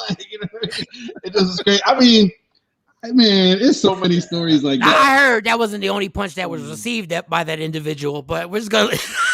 Yeah, I heard y'all might have overdone it. Like, I think if I was there, I'd have been like, "Come on, yo." I mean, I hit him. He hit the ground, and then we continued the rest. You know what I mean? I don't want to put Rob out there like that. Ryan is just always in the mix. There's a lot of Ryan Banks stories. Let me tell you this, right? Your odds. If you're out every single night, and you're drinking every single night, like the odds of like situations happening to you that other people don't encounter when they come out once a month is just way greater. You know what I mean? Ryan and Mike, they'll have you out with Pharrell at a strip club. Yeah. To Ryan living right across. When MTV's The Real World was popping, they were downtown in the city. Yeah, Ryan lived directly across the street from the Real World house. So Yeah. Ryan has always been in the mix. It's always a story. It's always something. I am the mix. I'm the mix. It's always No, it would be funny because normally I would pick him up, but I'd be like, "Yo, Ryan, I'm over here." He'd be like, "All right." I said, "You need me to come get you?" He said, "No, I'll be there." I said, "Ryan, you ain't got no car." I don't know how the hell he always made it like pew, and he'd be in there. I'm like, I'm not even gonna ask, right? So he lived in this little apartment on top of a pizzeria. And I know y'all don't say that in Texas, but it's a pizza spot. Yeah, okay, so it's a pizza spot. So we would go up the steps drunk as hell. There were days where I would leave his apartment. I'm not proud of this, but my car would be parked under a bridge. There was a bridge. There was a little thing under, like, anywhere. Downtown Philly, yeah. So we'd be drinking all night, wilding, running the streets, all that good stuff, having a good time. And one night, I said this last night, one night we did the most unthug thing ever in the history of life. So we drinking, doing whatever. It's like 3 a.m. We stumble up the steps, and it's the person he's with. There's another person there, and I'm about to leave, but then all of a sudden, our hardcore asses turn into a vicious game of Pictionary, and we play Pictionary. That was fun. Till 6 o'clock in the morning. Listen, that's one of my favorite games, bro. Get in front, yo. I love that game. So we drinking and laughing and playing Pictionary and really trying to win. And I realized the sun is coming up. Yes. I'm not single, and That's nobody's gonna what happened around those times. But it was just like it was a special magical night. We played Pictionary till 7 a.m. And I'm sitting there, how am I gonna explain? You wasn't believing that. What you been doing? Pictionary. No, I was over at my boy's house. We was playing Pictionary. We was playing You Pictionary. lying. Yeah, definitely. You lying. Yo. You was playing Pictionary with Eric Benet. Exactly. And Halle Berry was not there. And Halle Berry was not. That was perfect. And on that note, that was And good. on that note, That was good. and I won't get to other stories, but nobody has ever been, way before Megan Thee Stallion said this, I've never met a savage like Ryan Banks, and I'm just gonna leave it like that. It takes one to know one. That's all I'm gonna say. Don't That's ever, all I'm gonna don't say. ever bring Ryan on a road trip. That's all I'm saying. That's all I'm gonna say. It was dangerous. Where's Ryan? I'm hosting his college. I'm like, where's Ryan? We just got here. How could he have disappeared? Bro. We just got somebody find him. People like me. People like me. That's all. You know what I'm saying? Like, I'm a likable guy. No, and y'all think I'm exaggerating for the story. I'm telling you, we walked into the college. They let us, we opened the doors. We walked by the dressing room and I turned and I said, where the is Ryan? And they're like, we don't know. That's all I'm going to leave it at. It was fun. We walked in the door. Like, I was disgusted at that point. I was disgusted. I'm like, enough's enough. I mean, listen, man. Can we at least eat the food off the rider that we wrote out? Can we? This Friday night, Lamar, dog, please, I hope Lamar Odom does well. I really do. Yeah, I'm really rooting for Lamar Odom to do well. I do not want a Nate Robinson situation to happen. And this Aaron Carter's he went from pop star to tattoos on the face, and this could really get ugly. Please, Lamar, I hope you've really been in training. I'm going to add you in my prayers. Shaq is supposed to be there. Ice-T and Coco, Wendy Williams, Ryan Banks is hosting. Chuck Liddell is one of the guest referees. They got tons of fights that are going on. It's going to be, listen, y'all, it's going to be a party in there. Like, y'all really is going to be a party. They're going to be after parties. Atlantic City is going to be on fire. So here, one of our people said, Ryan, a.k.a. The Mix. I am the mix. The mix. So support, and I'm gonna support Ryan. I swear, I'm going to rent it. I'm going to pay for it for sure. Please don't get it in Spanish, J Black. You know what I'm saying? No, I'm gonna do the legit. I'm gonna go through the cable provider, and I'm gonna support. I want to see you coming out. And actually, we're gonna play the fight song that you want to perform coming out with Lamar. We're gonna play it before the Sexy Mo. But wait a minute. So if you download the app, you can't just watch the fight there? No, when you get the app, you still got to pay for the app. You want it on the TV though. You want it on the TV. Get it on. I mean, if you don't have cable, then do the phone. Unless you can like stream it. You know what I mean? Like ping it to the TV. So yeah, we're gonna support. I'm supporting. The great thing about Jay Black, the funny thing is that it's gonna be amazing listening to Ryan's song in Korean. It's gonna be amazing because I always wanted to hear what Ryan sounded like in Korean. I want to hear it too, man. Make sure you film that, bro. Straight up.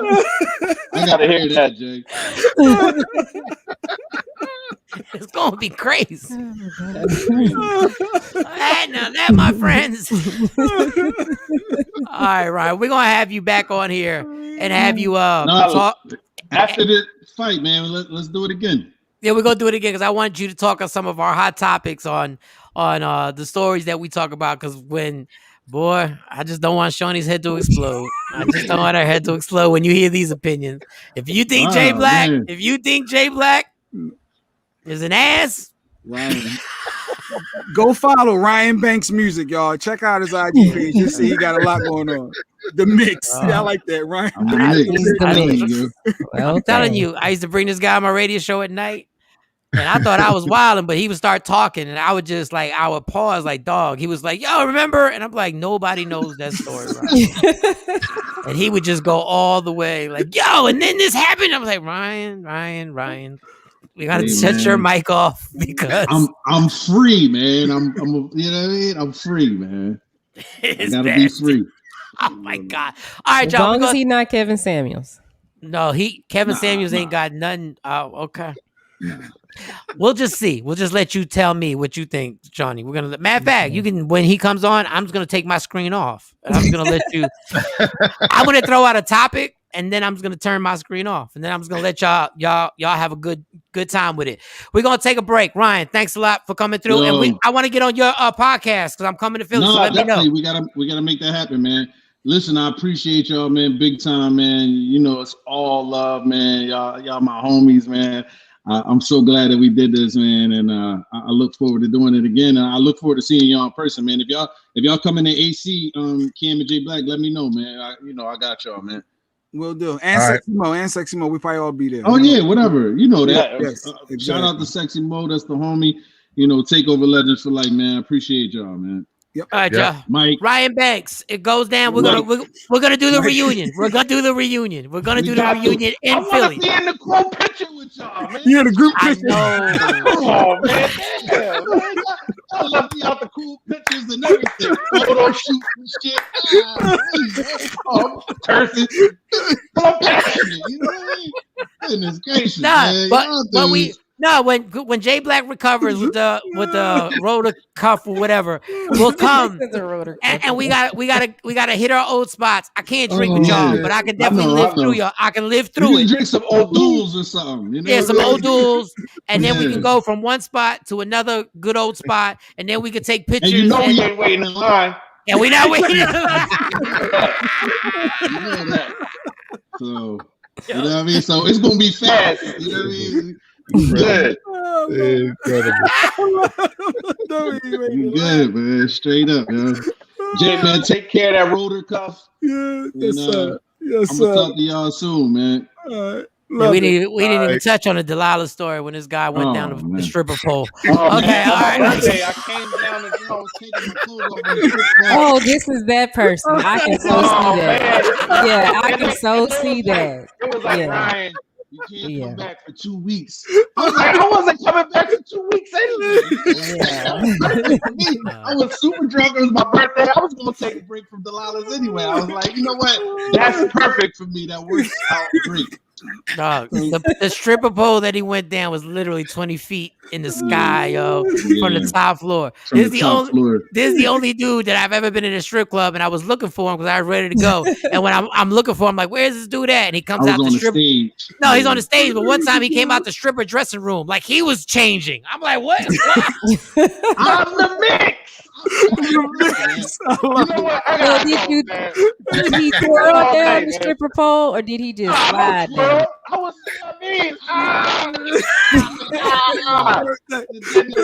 Security rushed the stage. Listen, man, that's my younger days. I'm so much more mature now. I'm gonna tell you, that night Ryan blew it for everybody. Ryan blew it for everybody. Yo. He might have been ready to go. Well, nobody else ready to go. Listen, we had a good time though. That's all that matters, man. We had a great time. So we'll come back with you next week, or we're gonna set it up, and then we got to get together. You let me know. I got to Instagram Live when we get together. It's Michael Shawn and TakeOver Legends. Once again, God bless Ryan Banks this Friday. Atlantic City Showboat Casino. Lamar Odom, Aaron Carter, get the pay-per-view. I'm going to take a black and mild break. It's Michael Shawn and the TakeOver Legends. Yeah, yo. Keep niggas running. They talk a lot of shit, but they don't really want it. And I think we ain't the same. You an animal tame. And a while of the dirt for my silence, so I'm going to take it on because I can't go to struggle. You know that you order my comfort inside. I'm gonna whoop that ass like it's no sun. Hold up.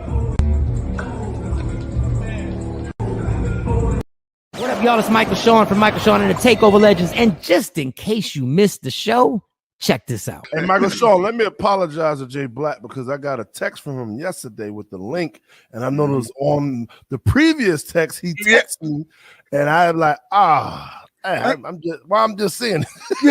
Oh, so I thought so, Mike. You didn't know what he was doing the show. The Plastic Cup Boys were coming to Dallas, and I hit him up. I know. I just wasn't in town. I know. Back in April, and I hit him up early April. Like, yo, Spank, you coming to Dallas? I need to get you on with Michael Shawn.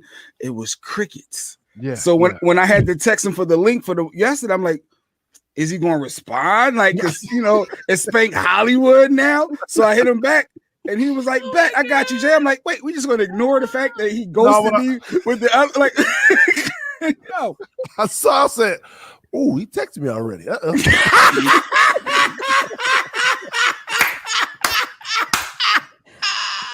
bad, Jay Black. I didn't see it, bro. My bad, man. Michael Shawn and the TakeOver Legends. Your escape from reality. Right here on Free Agent Radio. Hey, yo.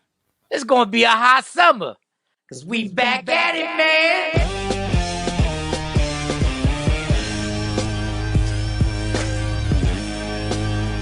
It all goes down June 17th, the Arlington Improv, hosted by me, Michael Shawn. Who the else you thought was gonna host it? It's my show, man, and starring Rudy Rush, CJ Starr, your TikTok celebrity, my girl Lustrous Barbie, and the comedian Q, who just got married. Congratulations, homie. Now get your tickets, 817-635-5555, or hit up improvtx.com / is that a backslash? I think it's a backslash. Arlington. Or it can be real simple in your life if you tap the link in my bio. June 17th, the Arlington Improv, the Laugh Out Loud Comedy Show is back. It's going to be a hot summer. And it's all powered by the Breakfast Brothers. Yeah!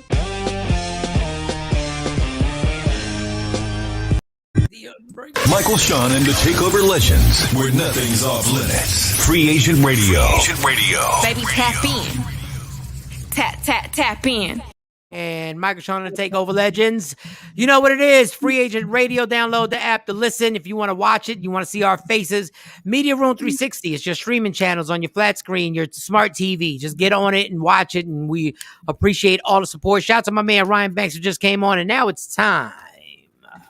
She made it through her excursion. She made it through her girls trip where the ovaries were wilding out and they was doing all types of girl things that their future men and future boyfriends will never know about what happened on the trip, because they will have code words. When they get together, they will have code words that they use to explain what happened on the trip, and y'all are giggling, laughing in the kitchen. Coconut. Y'all have coconut. Remember June 2021? Apple slices. That's why I lead out. Allegedly with Sexy Mo. Sexy Mo's in the building, y'all. And that's pretty much how the conversation is gonna go, Michael Shawn. Pineapples. Exactly. Pineapples. Yep. Exactly. Grapefruit, maybe? Yep. Oh, okay. See? Yeah. See all that? Yeah. Oh, what happened? Who shut her down? No, she shut herself. Grapes shut her down. Grapes got upset, so they shut her down. Grapefruit. She's having internet issues. She probably popped back in.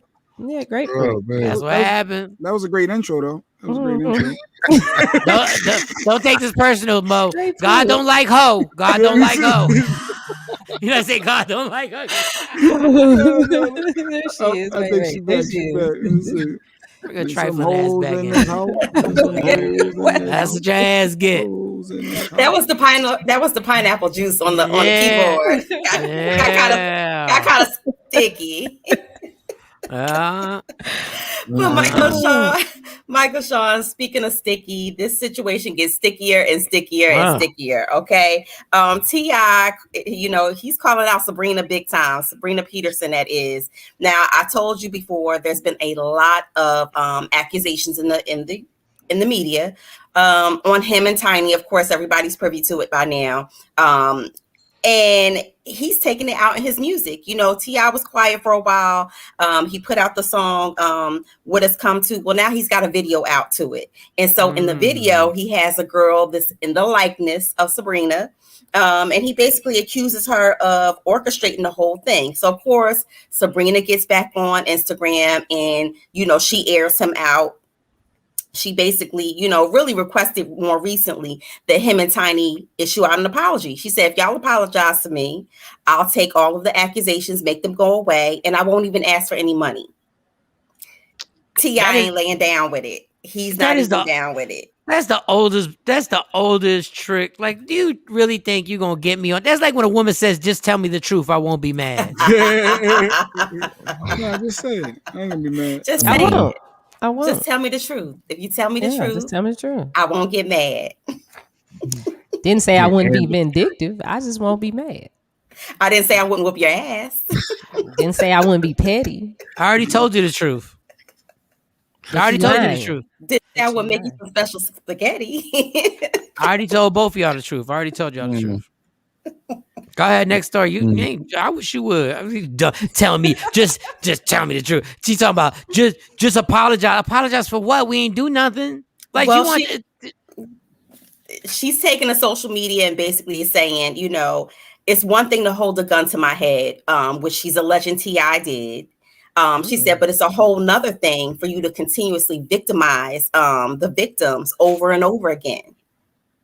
Yeah, I mean, I don't know the details, but the stories I heard, I don't see the victim, but I don't know the whole story, so I don't see. We're going to continue to watch this. Yeah. We're going to continue to watch this unfold. It just gets messier and messier by the moment. I'm just hoping T.I. and Tiny can pull out through this, because again, none of the accusers are making themselves pause. None of the accusers are, really making themselves known. No one has come out and said, I am so-and-so, and these are my, my accusations. Everything is anonymous. And so, of course, they threw one of the court cases out in LA. And then after they threw that one out, here comes another one. So I'm really curious to see how this is all going to pan out. And again, this is somebody's life. These are people's lives that you're playing with. So it's no pulling back or, apologize and I'll make this all go away. This is now a legal you're having to fight. When you were, you're right, Shawn. Go ahead. I'm sorry. Go ahead. No, the kids, because like the little boy was grabbing his bag, acting like he was going to shoot somebody. You know, imagine what they, I just, if you're living a swinger lifestyle, you might want to just let everybody know. So that when stuff like this happens, everybody's like, wait a second, they told y'all they were swingers. Like, why are you going to the crib if you're not for? I had this one guy out here. Did I ever tell you that weird story about the guy who kept telling me about this swinger spot that was out here in Dallas? And if the first time he asked me, I giggled, I laughed, I'm like, nah, I'm good, right? Then he came to another guy and said, yo, we about to go to that house, that swinger house. And I was like, and I said, it was an actual mansion that got busted. They actually busted. It was on the news. So I kept saying, the second time I said, nah, I'm good. And then the third time, and it really takes a lot for me to really actually have to blast somebody. Dude, the third time I was like, dude, like, this is weirdo stuff right now. I feel uncomfortable. Like, if I was a chick, I'd understand why you keep asking me to go. But why are you asking me to go with you? So we can all be naked and have sex with a bunch of other. No, I'm good. I'm not. So he may have had like comedian fetish, or maybe I don't know what. I know I never saw him again. It was at the Addison Improv. I was like, dude, what are you doing? And it wasn't like a low, dude, what are you doing? Like I said, it was a loud tone. So everybody's like, they were like, what are they talking about? Like, what are you talking about? What type of weirdo are you right now? This is the third time. Like, what don't you get? Mm-hmm. I'm not trying to knock off somebody's wife. Like, it's not cute to me. Like, nah, this is my wife, Sandy. Go smash her to smithereens. She loves it. And let me look. Let me watch. Like, excuse me. I mean, if that's what you into, and trust me, if you caught me in my 20s, chances are I would have been up in that. Okay, if you caught me in my 30s, chances are 39. If you'd have caught me 2 years ago, chances are. You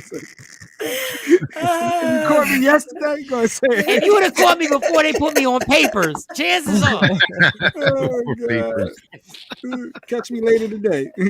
Yeah, it depends on the mindset I'm in. Like, if I find out something crazy, I might go do something reckless. Reckless is bad, but I'm, because sometimes you affect people's lives being reckless. But there are some reckless situations that, God, they were so classic that are just, man. But anyway, I just reminisced in my own brain. I can't even share it. Continue, Mo. Continue. Well, speaking of legal woes, Pooh Shiesty, your favorite rapper, one of your favorite rappers, Michael Shawn. He's going down on the list because we talked about all of these new age rappers who continuously stay getting locked up or stay with some type of charges over something dumb. We live in a world where everybody is taping everybody, and so this situation is no different. He was arrested for allegedly shooting a security guard outside of King of Diamonds in Miami. According to the reports, the security guard got shot in the leg. And so investigators are pulling back the footage. They see Pooh Shiesty outside of King of Diamonds with a weapon in his hand. So they move forward with it, you know, and he's locked up. He actually voluntarily surrendered with his legal team or whatever. But it's just crazy. Like, do y'all not understand? Like, y'all have security. Let security handle it. Why do you feel like you need to continuously pull out yours? Like, I don't understand it. And it's always caught on video, so you can't even say, "Oh no, that wasn't me." I just don't get it. I don't get it. And y'all cats just don't get it. Like, NBA YoungBoy is still in jail. Yeah, and you know what was funny is his legal defense is actually trying to utilize a very, very, actually they're very smart is what they are. They're trying to use his brand as a means to get him a pretrial release. Because you know he was on bail before, they revoked the bail, and so now they're trying to get him released on a technicality for pretrial. Well, good luck with that. But he's another one, you know, convicted felon, possessing a firearm. You know that at any given time you can get pulled over. At any given time, something can happen, and they can search you, and it's on you, and that's it. Why take the risk? I swear, why take the risk? Y'all lie about everything else. If I was a rapper, I'd have like a studio in my house, and I'd have a green screen and all the technology in the world to make it seem like I'm all in these streets, and I would never be out in the streets in real life. Like I'd have like certain blocks that I'd have the state. If you want to stay a successful rapper, unless you perform and stay home, stay home, play Pictionary. Like, stay home. Pictionary. Yeah, play Jenga with your friends and stuff like that, and just because you're gonna get in trouble. Like NBA YoungBoy was nobody. There's maybe still nobody hotter than NBA YoungBoy. He's still in jail. Yes. No, cats forget about you real quick. Yes. They really do forget about you. But go ahead, next story. Yes. Because there definitely will be somebody filling his shoes 2, 3, 4 times over. Because you know artists are hungry out here. Yeah, because the only artist that stays around forever is Drake. Continue. Shout out to him. But you know, all things Kanye and Kim Kardashian right now this week, the news is flooded. Michael Shawn. Of course, you know.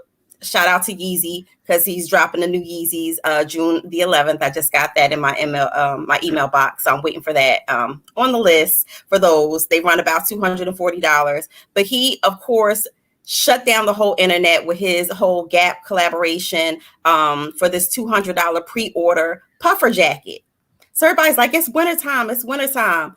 Slow your roll. People who vacation, they like to get these exclusives early because when that snowfall drop or when they go to Aspens and they got on a new Yeezy and you don't have it, this is why. Chloe is actually being dragged for supporting Kanye this week.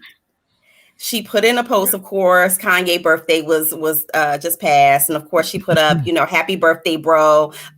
You know, you're my brother for life. And of course people came in her comment box. And so she came back at them and was like, hold up, you don't know nothing about this. We're with each other every day, which I think is a little white lie. But she said, we're with each other every day. We're family. Y'all don't know nothing about this. And so of course, Kim had to chime in and put a little red balloon. You know, I love you for life. Another comment to him for his birthday. But fans, I guess, had they felt some type of way about it because they felt like if you're not with him no more, why are you sending him well wishes? You just try to drag him in the media. So they're not for it. If you left a comment on, I should have done it. So I should have had my Instagram live. If you left a comment on Chloe's page simply because she said happy birthday, family for life, you're a stupid dummy and you're a loser. And you're a stupid dummy loser. She did call them a weirdo. She called her a weirdo. Y'all all stupid. And you know why y'all stupid? Because of y'all stupid dummies like you is the reason why they are so filthy rich. Because you guys are obsessed with that family. You're obsessed with anything that goes on in that family. And it's not their fault. They just make money off you stupid dummies, no life having on all types of anxiety medicine and ODing on Oxycontin and smoking. Oh, that's Jay. All right, never mind. What in the world? I just wanted to wake you up.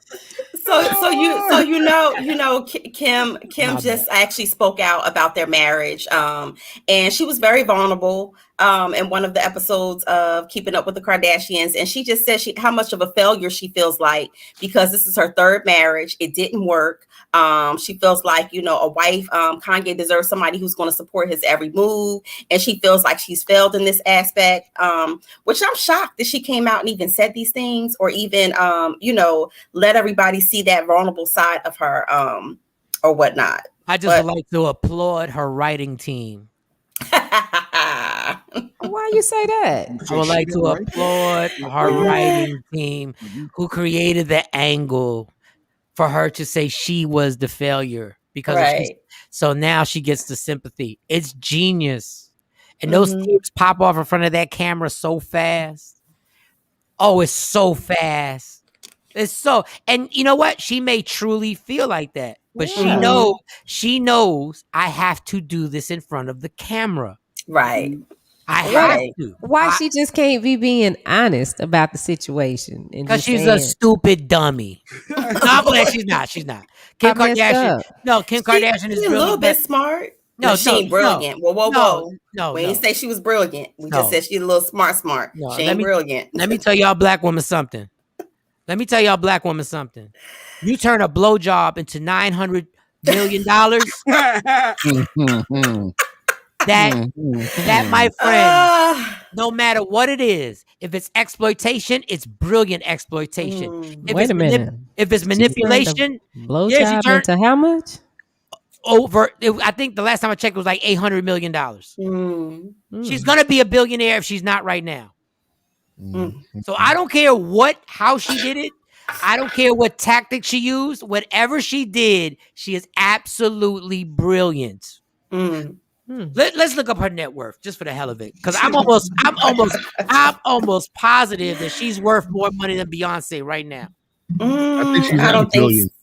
I don't think she's surpassed Beyonce. No, she definitely has surpassed Beyonce. I'm almost positive. Yeah, it says 1 billion as of 2021, Mike. Her net worth, it says 1 billion. 1 billion as of April. And how much Beyonce's worth 500 or 600 million. Which, look, the way I said it was disrespectful. That's a whole lot of money. It's a whole lot of money. But anybody who's silly enough to say that she's not brilliant, whatever she did, she's brilliant at. 500 million. Well, I keep telling you. Brought her family. But see, I keep telling you, Kris Jenner is the mastermind behind that brand. People, Kris Jenner was she the master. She has learned how to maximize her daughter's wholeness into a monetary gain. I'm gonna tell you. I'm gonna tell you. I'm gonna tell Dee Dee. I'm gonna tell all y'all women. She was the mastermind for 10 years with the reality show. They took it from there. Right. So I'll give it. Yeah, I'll give it that. They did elevate it. I'll give you that. Because Mama ain't worth $1 billion. Why the mastermind ain't worth $1 billion? Joe Jackson was the mastermind for the Jacksons in the beginning. The mastermind. Mike took it from there. Man, listen. You know what America's mad at is that Kim Kardashian is an icon and it rubs everybody the wrong way. Hey, I ain't mad at her. Like there's a lot of people that it bothers them that she's iconic. It really bothers them. Dave Burns has a comment. I hope her and Kanye are actually able to make it work somehow. You know what? I feel the same way. Because you know what? I give Kim Kardashian credit for it. Nobody's perfect. Mike is right. Beyonce's worth. Well, you said 100 million. We said 500 million. But Beyonce's 500 million. Yeah, it says 500. But Jay-Z is 1.4. Let me tell you something. They're not perfect people, and neither is anybody on this show. But that girl really did try to ride out with him through a lot of stuff that a lot of people would have dropped his ass early in the game. Like he did get into a financial crisis that was so crazy.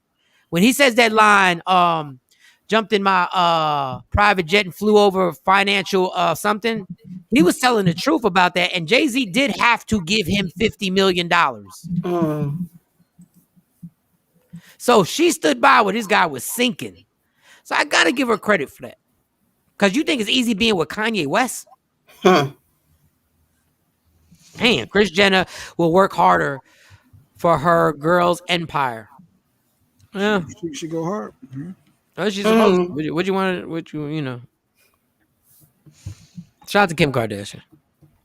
I hope it works. I hope they get back together again. I don't know. Who knows? I'll just drop an album, Kanye. Real quick before you go, if you are not making at least 6 figures in your life and you buy a pair of Yeezys, you're a stupid dummy.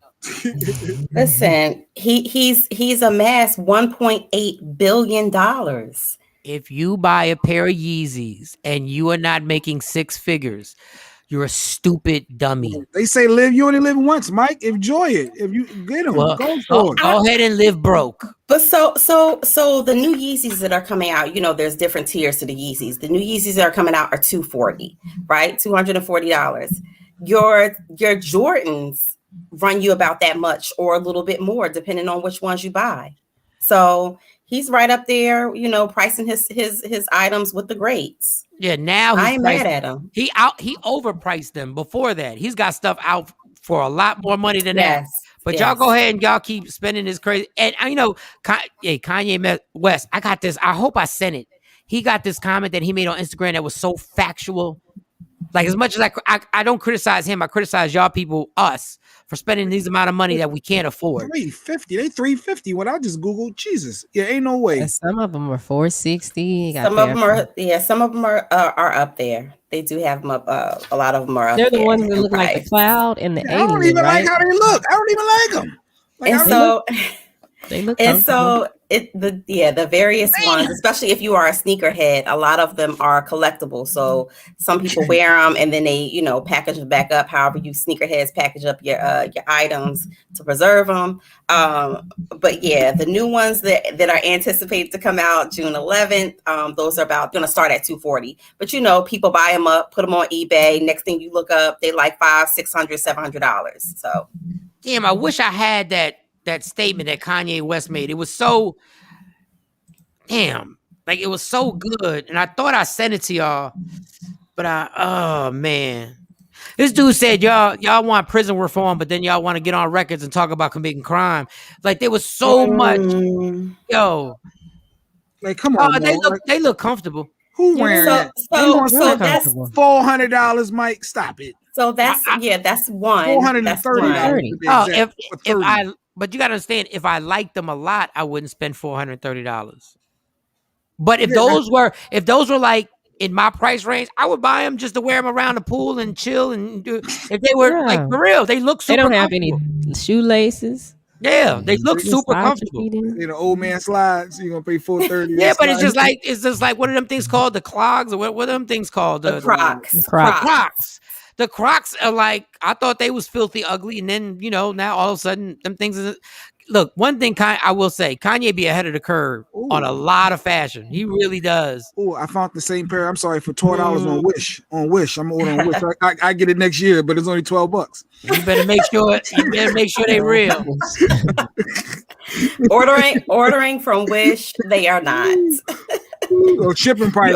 You only wish they were real. Yeah, you wish they were real, and you wish you would get them. They're not coming. Yo, $12 on Wish. I ordered a pair of headphones from Wish, and I'm still wishing that they were here. So I don't suggest that you order anything from that site. Now, I did get my stuff from Wish, but I wouldn't recommend the quality. Was it good quality? No. I mean, it was good quality for what I paid for, and I knew once there was a time limit on how many times I was going to wear this. I already knew. I could feel it in it. Like, I could feel the whole thing. I was like, you could feel the thread. Yeah, I was like, there she go again. Jay Black is so disrespectful. That's all Jay Black. Yeah. Kathy's comment allegedly is over. Kathy's comment: my son bought a white pair about 5 years ago and would fight you if you walk close to him. Yes, he makes 6 figures, but why spend that much money? He was in his late 20s. Hey, I'm just saying, if you got the money, I can't tell you how to spend it. Go do it. I've spent money on stuff that I know I was a stupid dummy. Like, I spent money on stuff that I was out of my mind. So I get it. I'm just saying, people who are really going check to check, breaking their neck to do this, don't do it to yourself. And don't use the excuse, well, you only live once, or I deserve this. Financially, treat yourself, Mike. Don't cheat yourself. Hold on, your bank account is knocking. It says, don't. You don't. I deserve this. But your bank account keeps saying, no, you don't. No, you don't deserve it. No, you don't at all. Just pay your bills and die. Just pay your bills and die. Go to Target. Target got some good stuff. Listen to that mess, man. I'm sorry. Hey, you want to go get them? I'm placing my order. I don't care what y'all talking about. I'm placing my order right now. I'm on Wish. So I want to see what they come like. They don't like money cost $400. Put up that picture, Shawnee. These aren't the Yeezys. These are the Deezys. No, they say Yeezys. They say Kanye's. They say it. I'm ordering them. You're not gonna get Kanye West. You're gonna get Kanye North. You order? Cam, you want a pair? I'm in the treating you. Everybody get Yeezys today on the show. I wear size 8 in women. All right, let me go right now. You get a pair of Yeezys. You get a pair of Yeezys. Hey, give me a pair of them phony Jones too. I'm down. Jay's getting them. Yeah, 2020. These are 2020. I'll never wear them. They not the 2021 though, Cam. I don't care. Jay, you get them. Jay, you get them. I'm not even wearing them. What color you want? Matter of fact, I got options here. I want the black ones. Let's see. I want the black ones. I want the black ones. Jay Black treating everybody Yeezys on the show. Y'all think I'm playing? Look. There you go. I'm on Wish. Yeah. $12. What Jay don't know. 2020 summer Kanye Coconut Cave shoes. Let's go. I need a 5.5. Yeah, that's the problem, Shawnee. He don't know they only come in odd number sizes. They probably only come in Chinese sizes. You only get one. Small. You only get one shoe. There ain't no halves here. It's either a 5 or a 6. There ain't no halves. Okay, so I need a 6. Oh, it cut the price off. It says $12.55. Oh, it's down there. Oh, y'all can't see it though. It's down there. Yeah, $12.55. Wow. Throw me the white Johns. Those monthly payments for 4 years. On the shoe, it says some of this shoe was made in Bangladesh. Some of it. It says looks and feels great, worth the wait. Yeah. See, that's where they get you. That worth the wait. I'm still waiting on my headphones. Oh, these are trendy couple Yeezy Roman sandals, women's beach shoes. Oh, all right. Bets off then. I can't do it. But listen, those let me read the whole thing. It says 2020 summer new Kanye Coconut Cave shoes, men's in trend couple Yeezy Roman sandals, women's beach shoes. That's a lot of description going on there. I don't know. That's a lot right there, y'all. Yeah, I don't know. I'm not sure. I don't know. I don't know if Jay's gonna treat for them shoes no more. He said they girl shoes. Like we could even tell the difference. Kathy says he was a young stupid dummy. Kathy said he was a young stupid dummy, but I love him. Plus, he's handsome and he dresses nice, so he treated himself. Hey, Kathy, he's making his own money. I'm just saying, people struggling financially. I just hate to see y'all try and do this simply because y'all think when y'all put them on your feet that y'all gonna feel some type of way and people gonna look at you some type of way, and then when you come home, your lights is off. It's like, he said they're gonna be a key ring size. We're gonna get key rings. Yeah, key ring size. That is crazy. For your dolls. Yeah. All right. That is crazy. That was fun. That dude said, whatever. Yeezys. Yo, Wish, it's something. I don't care who you are. I don't care how much money you make. When you found out about Wish and you went to it, yo, my cart was so full. Like, you got to put everything in your cart. I think when I first saw it, I was in my first rehab stint. And I swear, now you know the prices on Wish. Jay Black just hit you with the prices. I swear I had a cart that was like at $275. Like, I had so much in my cart. And then I caught it. Then I caught myself. I said, I ain't ordering all this stuff. And then I just took like that. Wish is addictive. Yeah. If those 2 shirts that I got just would have lasted for like a month and a half, I would have Wish would have had me. Like if it could have just went through two runs in the washing machine, if it could have, you can't wash it. You can't wash it. You can't wash it twice. Because I really liked the shirts, but I knew what was going to happen. It was going to look dead. Like after it came out it was gonna have no structure. It was gonna just be a dead. It's gonna look like a shirt that you wear like to paint the house. I already knew it. Like, and I don't paint. I don't paint. I'm not a painter. Man. You got any other stories? Are you finished up? I'm good money. I am good money today. Wow, the tennis player, how you say? She's Naomi Osaka. She is backing out, of yet another tournament. Yeah, she's out of Wimbledon. Oh, she's out, which is major. Wow. Well, I mean, it was her choice, though. It was her choice. So I'm definitely supporting her movement. Them inbox messages she's probably getting, the hate, what? Mm-hmm. I ain't built for that. And I'm glad she's taking a stand on her personal health. I just wish Venus and Serena could have her stay with them for like 6 months. Well, think about this. Think about this, Michael Shawn. Look at how Venus and Serena Williams' father was. He was a beast. He was like I call him the Joe Jackson of the tennis world. He was a beast. He made sure that they practiced day in, day out. They were on a rigorous practicing schedule. And I think that when you are like thrown in the fire like that, and I'm not sure how she was brought up, but they were hard. Think about when they first came out. She didn't have no daddy like him. She ain't have no dad like that. She would have known how to clap back real quick. Yep.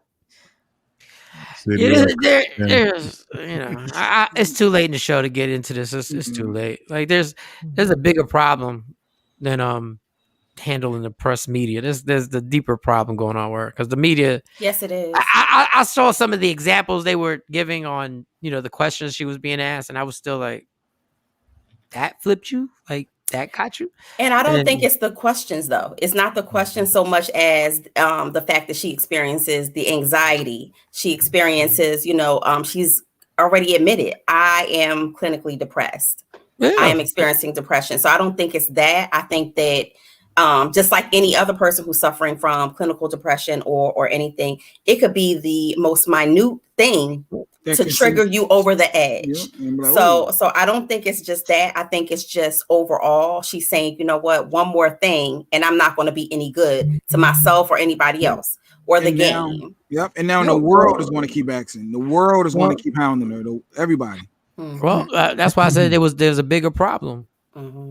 That's a heavy price to pay to live in your truth. I think. We always say, living your truth, living your truth, living your truth. I got it. Right, this Mo's topic. And then I saw Will Smith supporter. I got it. Yeah, I got it. It's all good. Depression is real, Mike. Anxiety is real. Doug, I know. Right. I know. Like y'all be trying to set you up.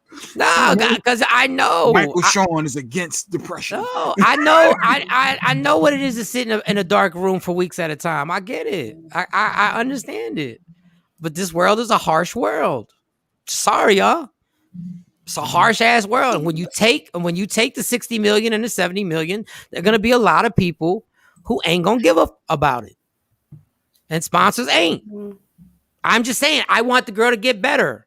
I want her to get better. Big shout out to Nike because Nike supported her. They issued out a statement again for her in support of her. She's good then. I thought you might say her sponsors are going to start running. No. I mean, typically that's what happens, right? But Nike jumped in and they jumped right in and got behind her, issued out a statement because, they're trying to run that whole diversity inclusion campaign with their clothing and a lot of other things. So I knew that they would jump in and say something. Yeah, and don't give Nike a bunch of credit. That's why I said I knew that they were going to jump in and support because they've been running this whole inclusion campaign. Don't worry, because if she doesn't come back to play tennis, they ain't gonna keep paying her. Yeah, they're like, this has been nice. We hope you better. They go, hey, well, right now we're going to take a break with her, and when she's ready to return, we'll be here for her. And right. That'll be the statement. Yeah, we ain't gonna keep paying this retainer. Yeah, we ain't gonna keep doing this. Yes, we ain't gonna do all that. I feel bad for the girl because I'm sure there's got to be. I always say the worst feeling in the world is having everything you thought you ever wanted and being sad as hell. That's the worst worst feeling. See, because when you're broke, I say this and I'll repeat it. When you're broke and depressed, you can always tell yourself the reason why I'm depressed is because I'm broke. But when you got everything, you can't say anything because you're like, well, what the hell else do I want? I got everything they told me I was supposed to get. And now I got my Yeezys. Yeah, I got my Yeezys. And I ain't even get them from Wish. I got my Yeezys. No, she's better soon. Yeah, whose phone was on? That's my phone. Whose phone was on vibrate on the clitoris? Jesus. Damn a man. Jesus. Shawnee, that phone, I think you be calling yourself.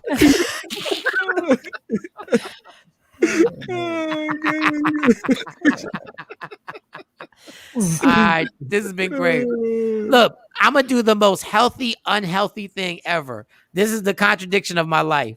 I'm gonna go jogging to the store, and I'm gonna jog back to go buy some Black and Miles. What? Exactly. That's crazy. I'm gonna put my earbuds in. Who the hell doing that? And I'm gonna get my sweat on.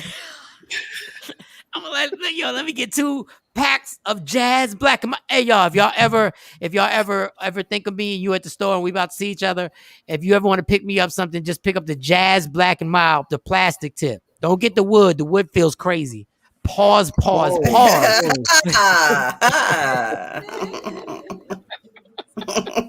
I don't like the way the wood feels in my mouth. Oh boy. You wow. I don't even know why they make wood tips for Black and Miles. Sheesh. That should only be for females. Look, I sound real. I wish you would put some goddamn wooden tips in my mouth. I can't. God, these trans things, bisexual, pansexual, and ruin everything. I can't. Went to the store and they tried to give me a wood tip Black and Miles. How the hell I'm gonna smoke this? I gotta put wood in my mouth. I can't. Wood in the mouth. This guy. You always go too far. Right. Come here, baby.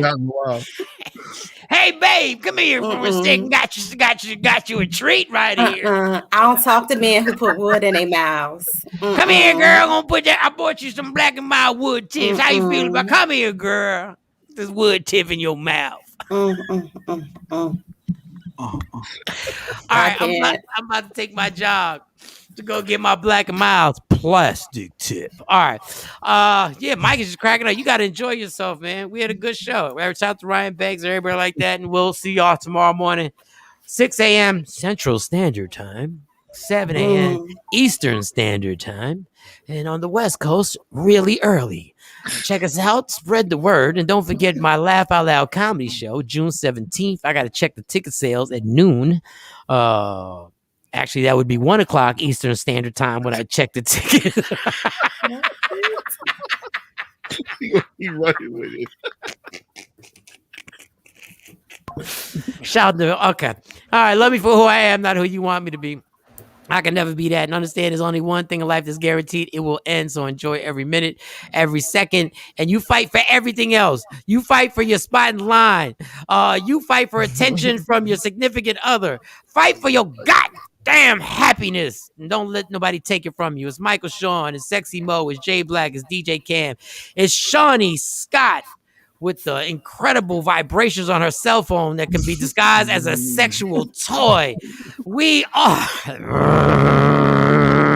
Hello? Terrible.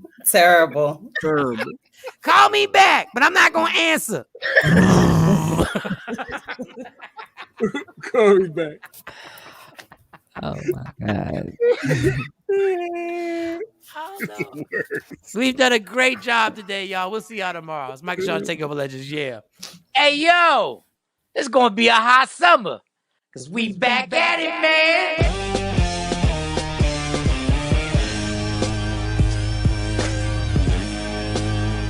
It all goes down June 17th, the Arlington Improv, hosted by me, Michael Shawn. Who the else you thought was gonna host it? It's my show, man, and starring Rudy Rush, CJ Starr, your TikTok celebrity, my girl Lustrous Barbie, and the comedian Q.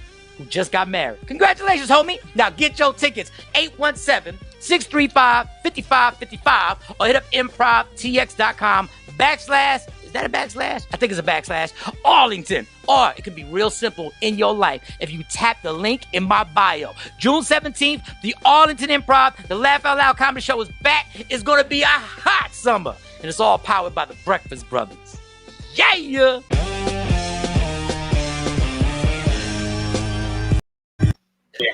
Michael, Shawn, and the TakeOver Legends, where nothing's off limits. Free Agent Radio.